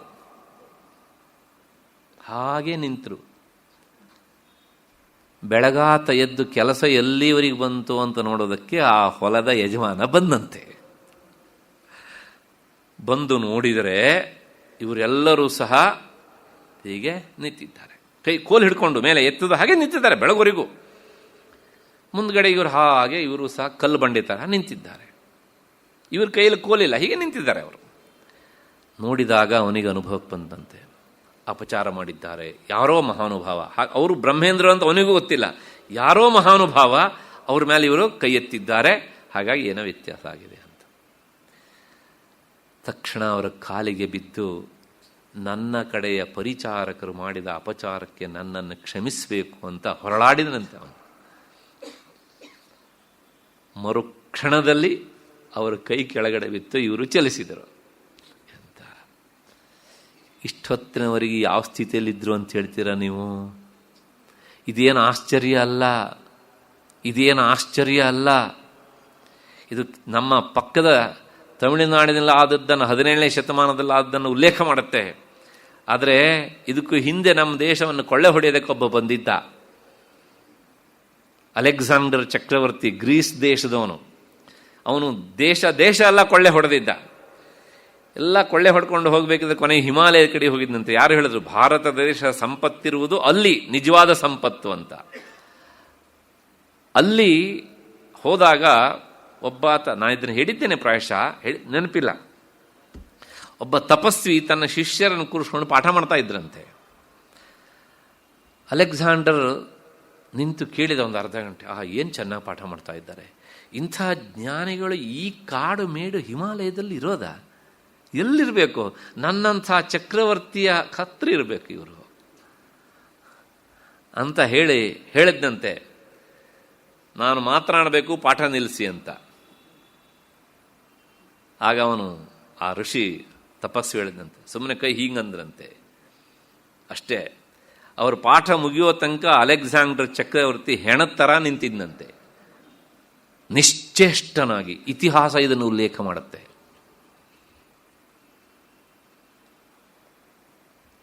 ಅದಾದ ಮೇಲೆ, ಪಾಠ ಮುಗಿದ ಮೇಲೆ ಇವ್ರ ಕೈ ಹಿಂಗಂದ್ರಂತೆ. ಮತ್ತೆ ಶುರುವಾಯಿತು ಒಂದು. ಆಗ ಹೇಳಿದ್ರಂತೆ, ನಿನಗೆ ಎಷ್ಟು ಸಾಮರ್ಥ್ಯ ಉಂಟೋ ಅಷ್ಟನ್ನು ಮಾತ್ರ ಇಷ್ಟಪಡು, ನಿನ್ನ ಕೈ ಮೀರಿದ್ದನ್ನು ಇಷ್ಟಪಡಬೇಡ. ಅಷ್ಟೇ ಅಲ್ಲ, ಈ ದೇಶದ ಜ್ಞಾನಿಗಳು ನಿನ್ನ ಗುಲಾಮರಲ್ಲ, ಬಿ ಕೇರ್ಫುಲ್, ಗೆಟ್ ಔಟ್ ಅಂದ್ರಂತೆ. ಮತ್ತೆ ಆ ಕಡೆ ಮುಖ ಮಾಡಲಿಲ್ಲ ಅವನು. ಇದನ್ನು ಇತಿಹಾಸ ಉಲ್ಲೇಖ ಮಾಡಿದೆ. ಇಂಥ ಘಟನೆಗಳು ಜ್ಞಾನಿಗಳ ವಿಚಾರದಲ್ಲಿ. ಅಷ್ಟಾದರೂ ಸಹ ಅವರು ಮನಸ್ಸು ಮಾಡಿದ್ದಿದ್ರೆ ಅಲೆಕ್ಸಾಂಡರ್ನಿಗೆ ಇನ್ನೂ ಚೆನ್ನಾಗಿ ಪಾಠ ಕಲಿಸಬಹುದಾಗಿತ್ತು. ಬಹಿರ್ಮುಖ ಸ್ಥಿತಿಯಲ್ಲಿ ಪಾಠ ಮಾಡ್ತಾ ಇದ್ರು. ನಿನ್ನೆ ಹೇಳಿದ್ದೇನೆ, ಯಾಕೆ ಕೇಳಿದರೆ ಅವರಿಗೆ ಉಪದೇಕ್ಷಂತಿತೆ ಜ್ಞಾನಂ ಜ್ಞಾನಿನಸ್ತತ್ವದರ್ಶನ. ಆ ಜ್ಞಾನ ಪರಂಪರೆ ಉಳಿಬೇಕು ಅನ್ನೋದಷ್ಟರಿಂದ ಬಹಿರ್ಮುಖವಾಗಿ ಒಳ್ಳೆಯ ವಿಚಾರವನ್ನು ಹೇಳ್ತಾರೆ. ಅವರಿಗಾಗಿ ಅಲ್ಲ, ಜ್ಞಾನ ಉಳಿಬೇಕು ಅಂತ. ಅಂಥವ್ರನ್ನು ಕಂಡಾಗ ಇವರು ನಮ್ಮ ಸ್ವತ್ತಾಗಬೇಕು ಅಂತ ಅಂದರೆ ಅದು ಹೇಗೆ ಸಾಧ್ಯ? ಹೀಗೆ ರಾಗದ್ವೇಷಾದಿ ಶೂನ್ಯ, ದೇಹಾಭಿಮಾನವೇ ಇಲ್ಲದೆ ಇರುವಂಥ ಅವರು ನಿರ್ವಿಕಾರ ಸ್ಥಿತಿಯಲ್ಲಿ ಇರ್ತಾರೆ. ಆದರೆ ಪ್ರಾರಬ್ಧ ಕರ್ಮವಶಾತ್ ಆ ದೇಹ ಬದುಕಿರುವಾಗ ಆ ದೇಹದ ಮೂಲಕ ಇನ್ನೂ ಒಂದಿಷ್ಟು ಕೆಲಸ ಆಗಬೇಕು ಅಂತ ಇರುತ್ತಲ್ಲ, ಅದರ ಪ್ರಾರಬ್ಧ. ಅಂಥ ಸ್ಥಿತಿಯಲ್ಲಿ ಇಂಥವ್ರು ಚೇಷ್ಟೆ ಮಾಡಿದರೆ ಒಂದು ಲೋಕ ಶಿಕ್ಷಣ ಕೊಡ್ತಾರೆ ಅವರಿಗಷ್ಟೇನೆ. ಲೋಕ ಶಿಕ್ಷಣ ಅಂದರೆ ಜ್ಞಾನಿಗಳ ತಂಟೆಗೆ ಹೋಗಬೇಡಿ ಅನ್ನುವಂಥ ಪಾಠ ಉಂಟು, ಅಷ್ಟೇ ಏನಿಲ್ಲ. ಅಷ್ಟು ಹಿನ್ನೆಲೆಯಲ್ಲಿ ಅಹಂತಾ ಮಮತಾ ಭಾವ ಜೀವನ್ಮುಕ್ತಸ್ಯ ಲಕ್ಷಣಂ. ಅಹಂಕಾರ ಮಮಕಾರಗಳು ಇಲ್ಲದೆ ಇರುವಂಥ ಅವನು ಜೀವನ್ಮುಕ್ತ. ಎಷ್ಟು ಹೇಳ್ತಾ ಮತ್ತೆ ಈ ಶ್ಲೋಕದ ಅರ್ಥ ಸಾಕು ಅಂತ ಅಂದ್ಕೊಳ್ಳೋಣ. ಮುಂದಿನದ 433ನೇ ಶ್ಲೋಕ. ಅತೀತ ಅನನುಸಂಧಾನಂ ಭವಿಷ್ಯದ ವಿಚಾರಣಂ ಔದಾಸೀನ್ಯಮಪಿ ಪ್ರಾಪ್ತೆ ಜೀವನ್ಮುಕ್ತಸ್ಯ ಲಕ್ಷಣಂ. ಇದು ಜೀವನ್ಮುಕ್ತನ ಲಕ್ಷಣ. ಏನು? ಇನ್ನೊಂದ್ಸಲ ಓದೋಣ.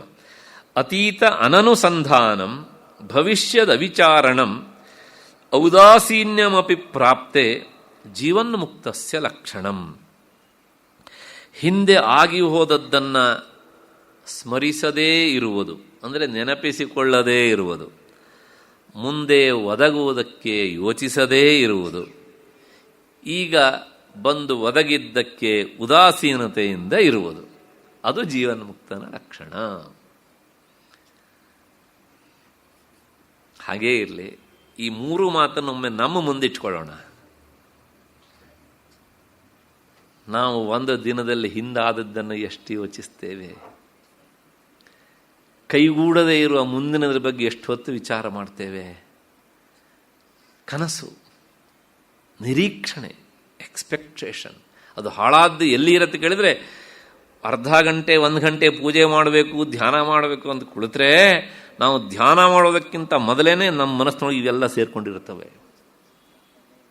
ಆಮೇಲೆ ಅದನ್ನೇ ಯೋಚನೆ ಮಾಡೋದು. ಅವನಿಗೆ ಕಳೆದದ್ರ ಬಗ್ಗೆ ಯೋಚನೆ ಇಲ್ಲ. ನಮಗೂ ಕಳೆದದ್ರ ಬಗ್ಗೆ ಬರ್ತದೆ ಯೋಚನೆ. 60 ವರ್ಷ ಆಯಿತು, ಏನು ನಾನು ಸಾಧಿಸಿದೆ? ಎಲ್ಲರಿಗೂ ಅಲ್ಲ, ವಿವೇಕಿಗಳಿಗೆ. ಕೆಲವು ಜನರಿಗೆ ಅದು ಒಂದು ಯೋಚನೆ ಬರುತ್ತೆ. ಬೆಂಗಳೂರಿಗೆ ಬಂದು ಇಷ್ಟು ವರ್ಷ ಆಯಿತು, ಏನು ಆಸ್ತಿ ಮಾಡಿದೆ? ಭೂತಕಾಲದ್ದಲ್ವಾ? ಮತ್ತೆ ಇನ್ನು ನನಗೆ ಸರ್ವೀಸ್ ಇಷ್ಟು ವರ್ಷ ಇದೆ, ಇಷ್ಟರೊಳಗೆ ನಾನು ಏನು ಮಾಡೋದಕ್ಕೆ ಸಾಧ್ಯ? ಮುಂದಿನದು.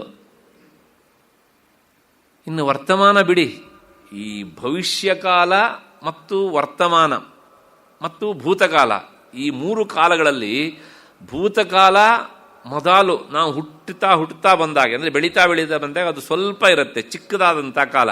ಬೆಳೀತಾ ಬಂದಾಗ ಭೂತಕಾಲ ದೊಡ್ಡದಾಗ್ತಾ ಬರುತ್ತೆ. ವಿಚಾರ ಮಾಡಿ. ಉದಾಹರಣೆಗೆ ನಮಗೆ ಹುಟ್ಟಿ 5 ವರ್ಷ ಆಯಿತು ಅಂದರೆ, ಈ ದೇಹ ಬಂದು 5 ವರ್ಷ ಆಯಿತು ಅಂದರೆ, ನಮ್ಮ ಭೂತಕಾಲ ಕೇವಲ 5 ವರ್ಷದ್ದು.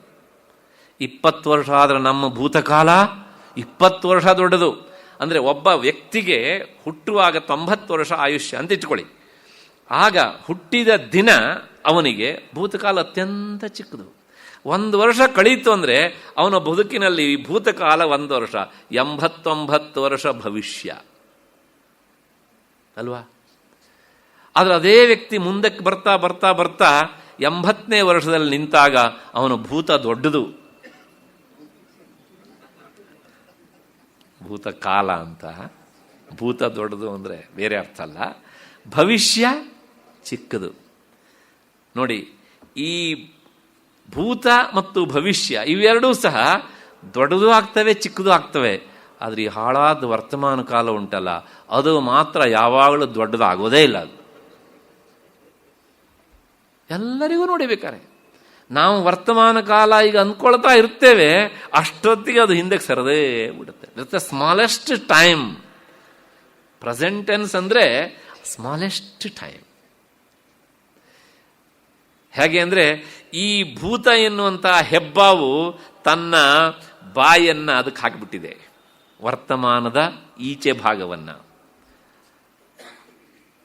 ಆ ಕಡೆಯಿಂದ ಭವಿಷ್ಯತ್ ಕಾಲ ತನ್ನ ಬಾಲದಿಂದ ಅದನ್ನು ಎಳಿತಾ ಇರುತ್ತೆ.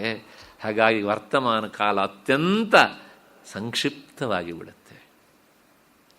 ಉಪನ್ಯಾಸ ಶುರುವಾಯಿತು 6:30, ಪ್ರೆಸೆಂಟ್ ಟೆನ್ಸ್, ಭೂತಕಾಲ ಆಗೋಯ್ತು ಅದೀಗ ಅಲ್ವಾ. ಹಾಗಾಗಿ ಈ ವರ್ತಮಾನ ಕಾಲವನ್ನು ಹಿಗ್ಗಿಸಿಕೊಳ್ಳುವುದನ್ನು ಕಲಿತವನೇ ಜಾಣ. ಅಷ್ಟು ಹಿನ್ನೆಲೆಯಲ್ಲಿ ಇವನಿಗೆ ಅತೀತವಾದದ್ರ ಬಗ್ಗೆ ಚಿಂತೆ ಇಲ್ಲ. ಮತ್ತೆ ಹಾಗಿದ್ರೆ ಮುಂದಿನದ ಬಗ್ಗೆ ಚಿಂತೆ ಮಾಡ್ತಾನಾ?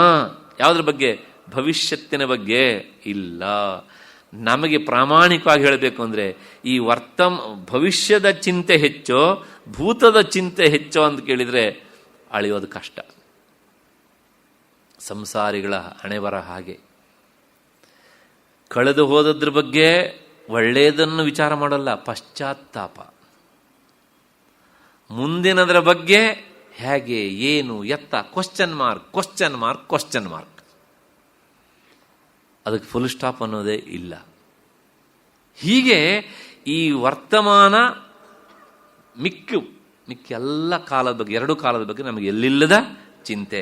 ಅವನಿಗೆ ಗತಿಸಿದ್ದರ ಬಗ್ಗೆ ಚಿಂತೆ ಇಲ್ಲ, ಮುಂದಿನದ ಬಗ್ಗೆ ಯೋಚನೆ ಇಲ್ಲ, ಮತ್ತೆ ವರ್ತಮಾನದ ಬಗ್ಗೆ ಪ್ರಾಪ್ತೇಪಿ ವರ್ತಮಾನ ಇತ್ಯರ್ಥ. ಹಾಗಿರೋದೇ ಹಾಗೆ ಔದಾಸೀನ್ಯಂ. ನಮಗೆ ವರ್ತಮಾನ ಕೆಲವು ಸಲ ಬಂದಾಗ ಬಹಳ ಖುಷಿಯಾಗುತ್ತೆ.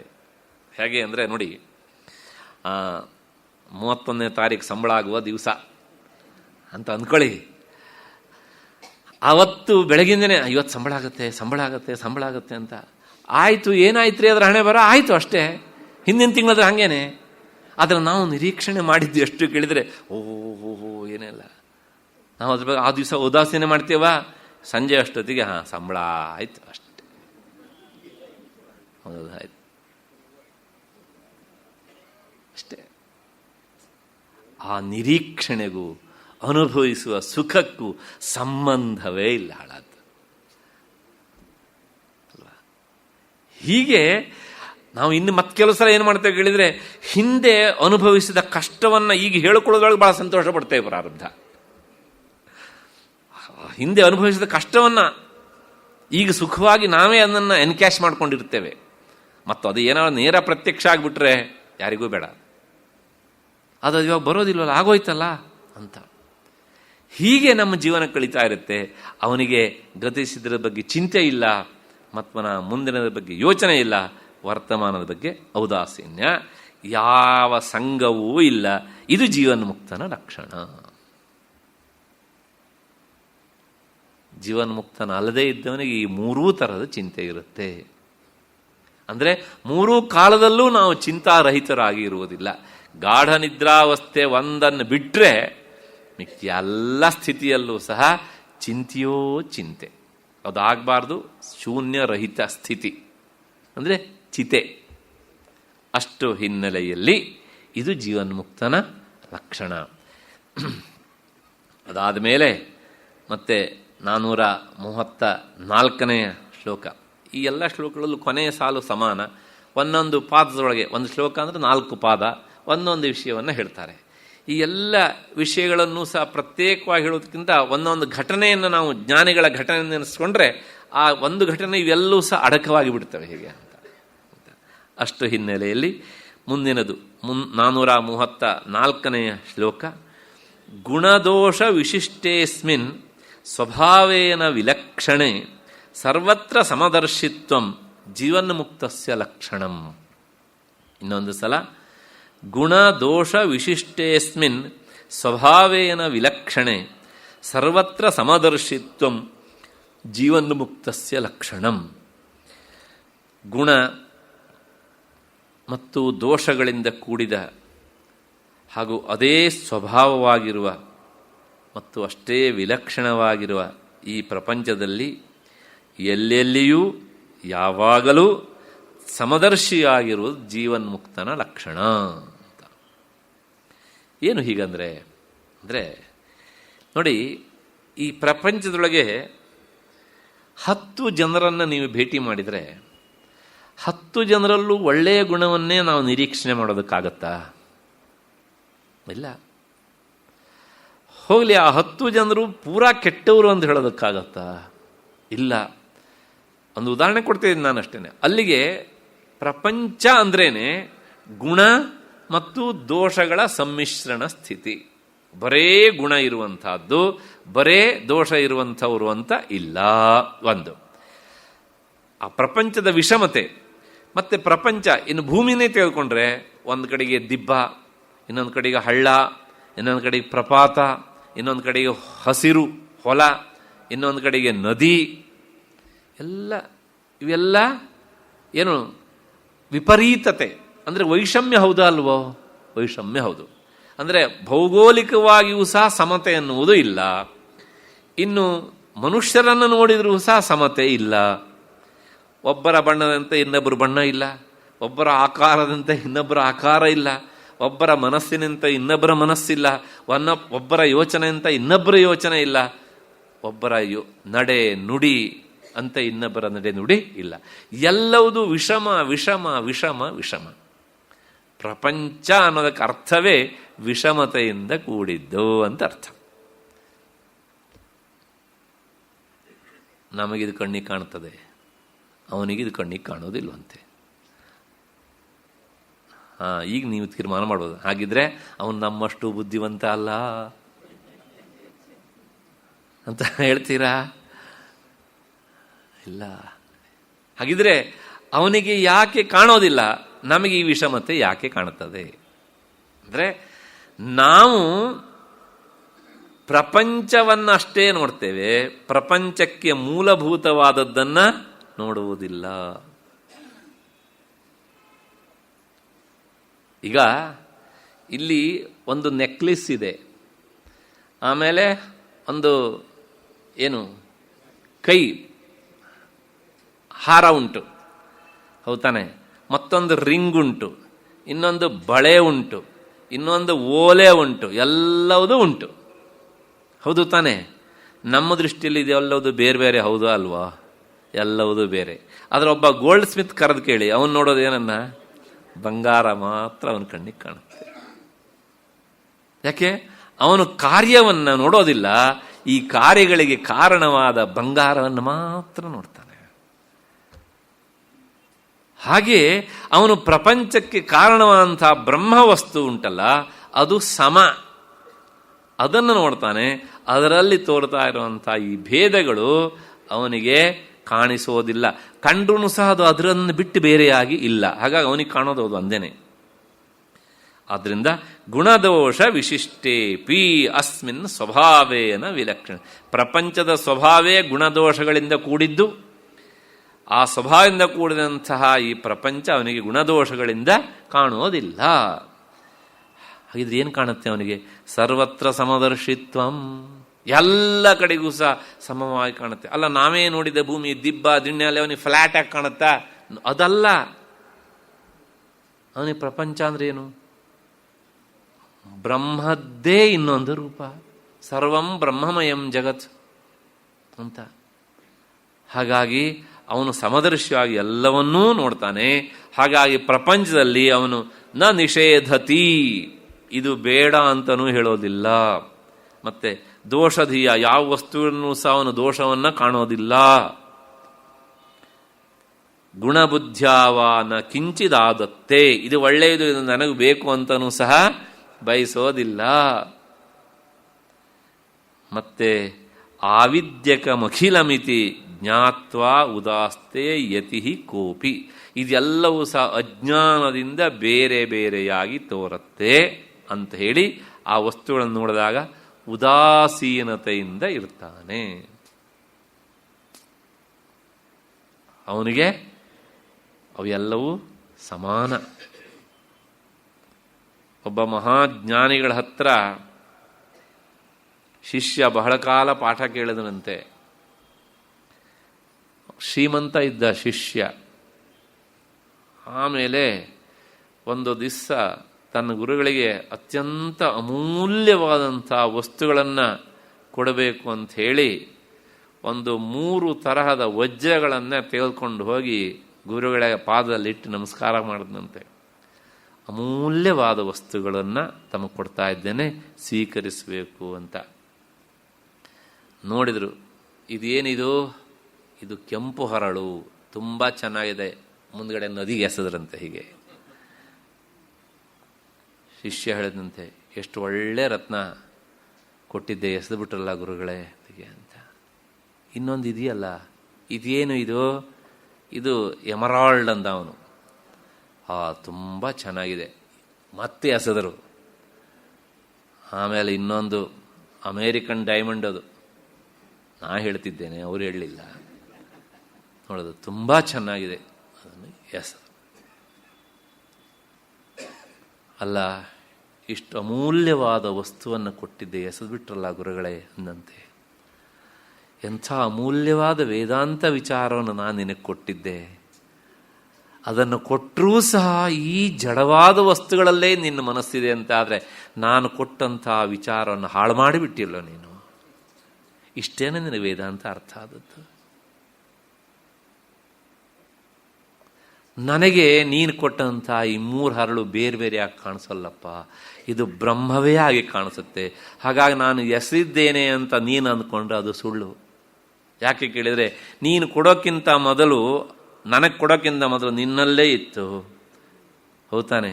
ನೀನು ಸಹ ಬ್ರಹ್ಮ ವಸ್ತುವಿಗಿಂತ ಬೇರೆ ಅಲ್ಲ, ಅಲ್ಲಿತ್ತು. ನನಗೆ ಕೊಟ್ಟೆ ಅಂತ ನೀನು ಹೇಳಿದಿಲ್ಲ, ನಿನ್ನ ದೃಷ್ಟಿಯಲ್ಲೇ ನಾನು ಬೇರೆ, ಆದರೆ ನಾನು ಅದಕ್ಕಿಂತ ಬೇರೆ ಅಲ್ಲ. ನೀನು ನಾನು ಎಸೆದಾಗಿ ಎಸೆದೆ ಅಂತ ಅಂದ್ಕೊಂಡಿಲ್ಲ, ಆದರೆ ಆ ಜಾಗವೂ ಸಹ ನನಗೆ ಬ್ರಹ್ಮ ವಸ್ತುವಿಗಿಂತ ಬೇರೆ ಅಲ್ಲ. ಹಾಗಾಗಿ ನಾನು ಎಸೆದಿದ್ದೇನೆ, ನೀನು ಕೊಟ್ಟೆ, ಅದು ಅಲ್ಲೋಗಿ ಬಿತ್ತು, ಇದೆಲ್ಲ ನಿನ್ನ ಕಣ್ಣಿಗಪ್ಪ, ನನಗಲ್ಲ. ಆದ್ದರಿಂದ ನಾನು ಎಸೆದಿದ್ದೇನೆ ಅನ್ನೋದು ಸುಳ್ಳು, ನೀನು ಕೊಟ್ಟಿದ್ದೀಯೇ ಅನ್ನೋದು ಸುಳ್ಳು, ಆದರೆ ನಿನಗೆ ದುಃಖ ಆದದ್ದು ಸತ್ಯ. ಯಾಕೆಂದರೆ ನೀನು ಪಾರಮಾರ್ಥಿಕ ವಿಚಾರಕ್ಕೆ ಬಂದಿಲ್ಲ. ಯಾವಾಗ ಇಲ್ಲಿ ಬರ್ತೀಯೋ ಆಗ ಅದು ಇಲ್ಲ. ಹೀಗೆ ಗುರುಗಳು ಹೇಳಿದಾಗ ಅವತ್ತು ಹೇಳದ್ನಂತೆ, ಇಷ್ಟು ದಿವಸ ವೇದಾಂತ ಕೇಳಿದ್ದೆ, ಆದರೆ ಒಳಗೆ ಹೋಗಿರಲಿಲ್ಲ. ಇವತ್ತು ನಾನು ಈ ತಪ್ಪನ್ನು ಮಾಡುವುದರ ಮೂಲಕ ಒಳಗೆ ಹಾಕಿಕೊಳ್ಳೋದಕ್ಕೆ ಪ್ರಯತ್ನ ಮಾಡ್ತೇನೆ ಅಂತ. ಹೀಗೆ ಗುಣದೋಷ ವಿಶಿಷ್ಟೇಸ್ಮಿನ್ ಸ್ವಭಾವೇನ ವಿಲಕ್ಷಣೆ. ಪ್ರಪಂಚ ಅಂದರೆ ವಿಲಕ್ಷಣ, ವಿಲಕ್ಷಣ ಇಲ್ಲದೆ ಇರುವಂತಹದ್ದು ಇಲ್ಲವೇ ಇಲ್ಲ. ಮತ್ತು ನಾ ಡೈಮಂಡಿಗೆ ಬರ್ತೇನೆ, ಅದು ಆ ಡೈಮಂಡು ಈ ಡೈಮಂಡು ಅಂತೆಲ್ಲ ನಾವು ಹೇಳ್ತೇವಲ್ಲ, ಇದರ ಹಣೆ ಬರ ಎಲ್ಲವುದು ಕಲ್ಲೇ ಅಲ್ವಾ? ವಿಚಾರ ಮಾಡಿ. ಮತ್ತು ಅವ್ರು ಹೇಳುವಾಗ ಹೇಳ್ತಾರೆ, ಅದರ ಕಟ್ಟಿಂಗ್ ಬೇರೆ, ಇದರ ಕಟ್ಟಿಂಗ್ ಬೇರೆ. ಯಾವ್ದಾದ್ರು ಬೇರೆ ಆಗಲ್ರಿ, ಅದು ಕಲ್ಲು ಅನ್ನೋದಂತೂ ಸತ್ಯ. ಹೌದು ತಾನೆ? ನಮಗೆ ಅಷ್ಟು ಗೊತ್ತಾಗತ್ತೆ ಇದು ಕಲ್ಲು ಅನ್ನೋದು ಸತ್ಯ ಅಂತ. ಇನ್ನು ಅದನ್ನು ಕಂಡವನಿಗೆ ಏನನ್ನುತ್ತೆ, ಇದು ಒಂದು ಮಣ್ಣು ಹೆಂಟೆ ಅಂತ ಅನಿಸುತ್ತೆ ಅವನಿಗೆ. ಅಥವಾ ವಿಕಾರ ಬೇಕಾಗಿಲ್ಲ, ಔದಾಸೀನ್ಯ, ಕೋಪ ಅಲ್ಲ ಅದ್ರ ಮೇಲೆ, ಔದಾಸೀನ್ಯ. ಅದು ಹೋದದ್ರಿಂದ ನಷ್ಟ ಇಲ್ಲ, ಬಂದದ್ರಿಂದ ಲಾಭ ಇಲ್ಲ. ಹೀಗೆ ಜ್ಞಾತ್ವ ಉದಾಸ್ತೆ ಯತಿ, ಸುಮ್ಮನೆ ಆತ ತಟಸ್ಥವಾಗಿ ಇರ್ತಾನೆ.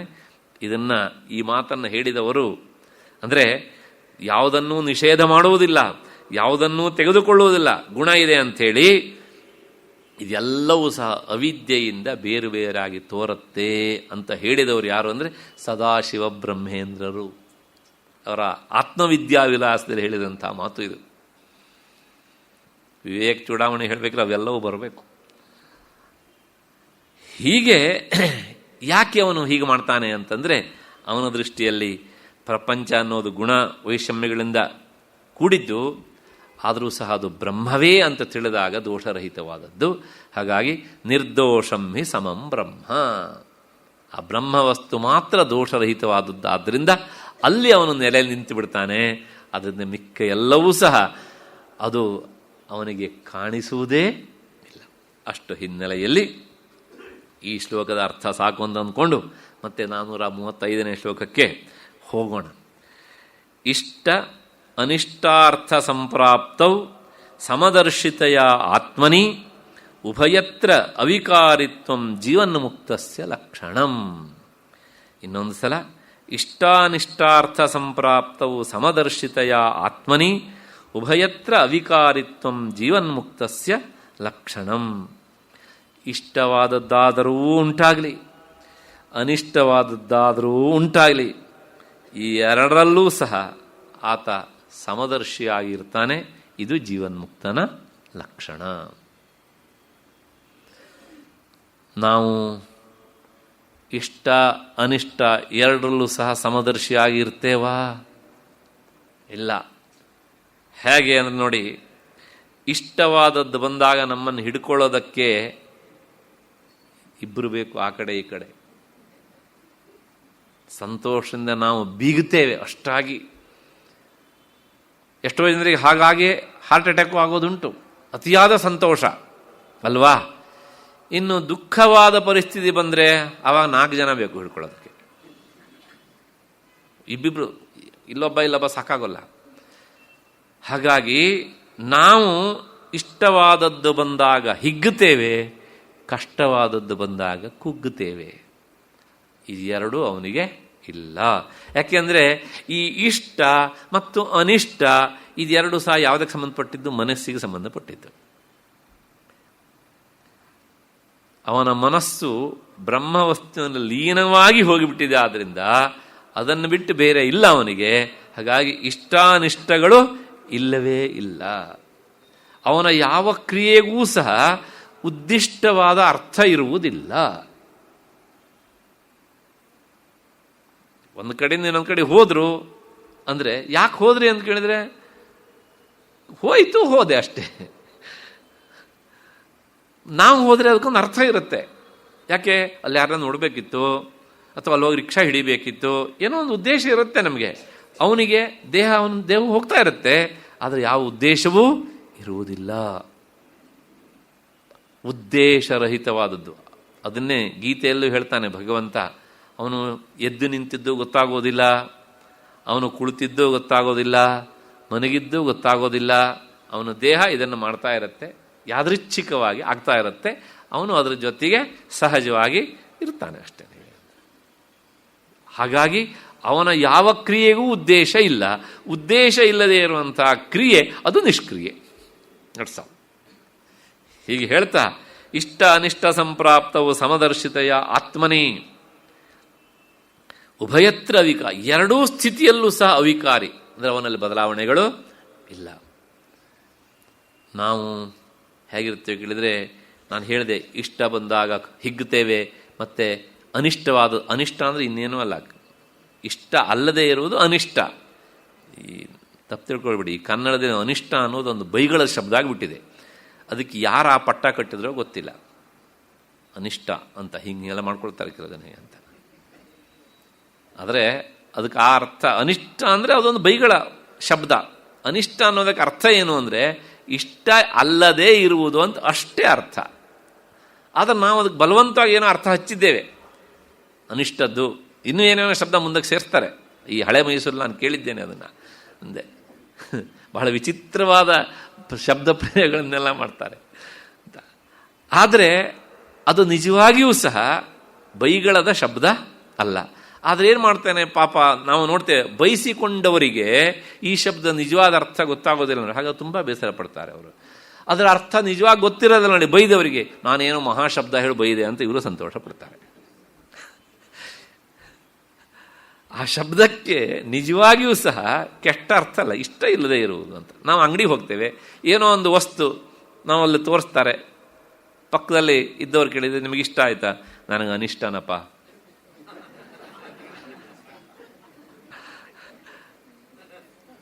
ನಾವು ಇದನ್ನು ಹಿಂಗೆ ಹೇಳೋದಿಲ್ಲ. ಇಷ್ಟ ಆಗಲಿಲ್ಲ ಅಂದರೂ ಒಂದೇ, ಅನಿಷ್ಟ ಅಂದರೂ ಒಂದೇ. ಆದರೆ ನಾವು ಯಾರಿಗಾರು ಅನಿಷ್ಟ ಅಂತೇಳಿ ಆ ಅಂಗಡಿಯವನು ನಮ್ಮನ್ನು ಗುರಾಯಿಸ್ತಾನೆ ಹೀಗೆ ಅಂತ ನಮ್ಮ ಹತ್ರ ಕೇಳಿದವರು, ಇವರಿಗೆ ಏನು ಕೊಡಿಸಿದ್ರು ಪ್ರಯೋಜನ ಇಲ್ಲ ಕಣ್ರಿ, ಸಾಲದಕ್ಕೆ ಅಲ್ಲೇ ನನಗೆ ಅನಿಷ್ಟ ಅಂತ ಬೈದ್ಬಿಟ್ರು ಅಂತ. ಹಾಗಾಗಿ ಅನಿಷ್ಟ ಅನ್ನೋದಕ್ಕೆ ಕೆಟ್ಟ ಅರ್ಥ ಇಲ್ಲ ವಾಸ್ತವಿಕವಾಗಿ. ಆದ್ರೆ ನಾವು ಬಲವಂತವಾಗಿ ತುಂಬಿದ್ದೇವೆ. ಹಾಗಾಗಿ ಇಷ್ಟವಾದದ್ದಾರೂ ಬರಲಿ, ಅನಿಷ್ಟವಾದದ್ದು ಅಂದರೆ ಇಷ್ಟ ಅಲ್ಲದೆ ಇದ್ದದ್ದಾದರೂ ಬರಲಿ. ಹಾಗಿದ್ರೆ ನಾವು ಯಾಕೆ ಇದ್ರ ಬಗ್ಗೆ ತಪ್ಪು ತಿಳ್ಕೊಂಡಿದ್ದೀವಿ ಅಂದರೆ, ನಮಗೆ ಸಂಸ್ಕೃತ ಶಬ್ದಗಳ ಪರಿಚಯದ ಅಂದರೆ ನಿಜವಾದ ಪರಿಚಯದ ಕೊರತೆಯಿಂದಾಗಿ ಇಂಥ ಅನರ್ಥಗಳನ್ನು ನಾವು ಸ್ವೀಕಾರ ಮಾಡ್ತೇವೆ. ಹಾಗಾಗಿ ನಮಗೆ ಕೆಲಸ ಗೊತ್ತಿದ್ರೂ ಸಹ ಈ ಶಬ್ದವನ್ನು ಬಳಸುವಾಗ ನಮ್ಮ ಪ್ರತಿ ವ್ಯಕ್ತಿಗಳಿಗೆ ಅದರ ಅರ್ಥ ಗೊತ್ತಿಲ್ಲದೆ ಇದ್ದರೆ ಎಷ್ಟು ಅನರ್ಥ ಆಗ್ಬಿಡುತ್ತೆ ಅಂಥೇಳಿ ನಾವು ಅನಿಷ್ಟ ಅಂತ ಬಳಸಲಿಕ್ಕೆ ಹೋಗಬಾರದು. ಬಳಸಬೇಕು ಅಂದ್ರೆ ಮೊದಲು ಹೇಳಿಬಿಡ್ಬೇಕು, ನೋಡ್ರಿ ಇದು ನನಗೆ ಇಷ್ಟ ಆಗಲಿಲ್ಲ, ಇದಕ್ಕೆ ಇನ್ನೊಂದು ಶಬ್ದ ಉಂಟು ಅನಿಷ್ಟ ಅಂತ. ಆಗ ಅವ್ರು ಹೇಳ್ತಾರೆ, ಸಾಕು ನೀವು ಇಷ್ಟೆಲ್ಲ ಪಾಠ ಮಾಡಿದ್ದು, ನಿಮ್ಮ ಅನಿಷ್ಟ ಅದಲ್ಲೇ ಇರಲಿ ಅಂತ ಹೇಳಿ ಅದನ್ನು ವಂದನಾರ್ಪಣೆಯೊಂದಿಗೆ ಮುಗಿಸ್ತಾರೆ. ಅಷ್ಟು ಹಿನ್ನೆಲೆಯಲ್ಲಿ ಇಷ್ಟವಾದದ್ದಾದರೂ ಬರಲಿ ಅನಿಷ್ಟವಾದದ್ದಾದರೂ ಬರಲಿ, ಅವನಿಗೆ ಎರಡೂ ಸಹ ಸಮಾನ. ಆ ಇಷ್ಟಾನಿಷ್ಟಗಳು ಮನೋಧರ್ಮವೇ ಅಷ್ಟೇ ಹೊರತುನು ಆತ್ಮಧರ್ಮ ಅಲ್ಲ. ಹಾಗಾಗಿ ಎರಡು ಸಮಾನ. ಇಷ್ಟು ಹಿನ್ನೆಲೆಯಲ್ಲಿ ನಿಲ್ಲಿಸ್ಕೊಳ್ಳೋಣ. ನಾಳೆ 6:30 ಸೇರಿದಾಗ ಮತ್ತೆ ಮುಂದಿನ ಲಕ್ಷಣಗಳನ್ನು ನೋಡೋಣ. ಅಲ್ಲಿವರೆಗೆ ನಿಮಗೆಲ್ಲ ನಮಸ್ಕಾರ ಮತ್ತು ಕೃತಜ್ಞತೆಗಳು.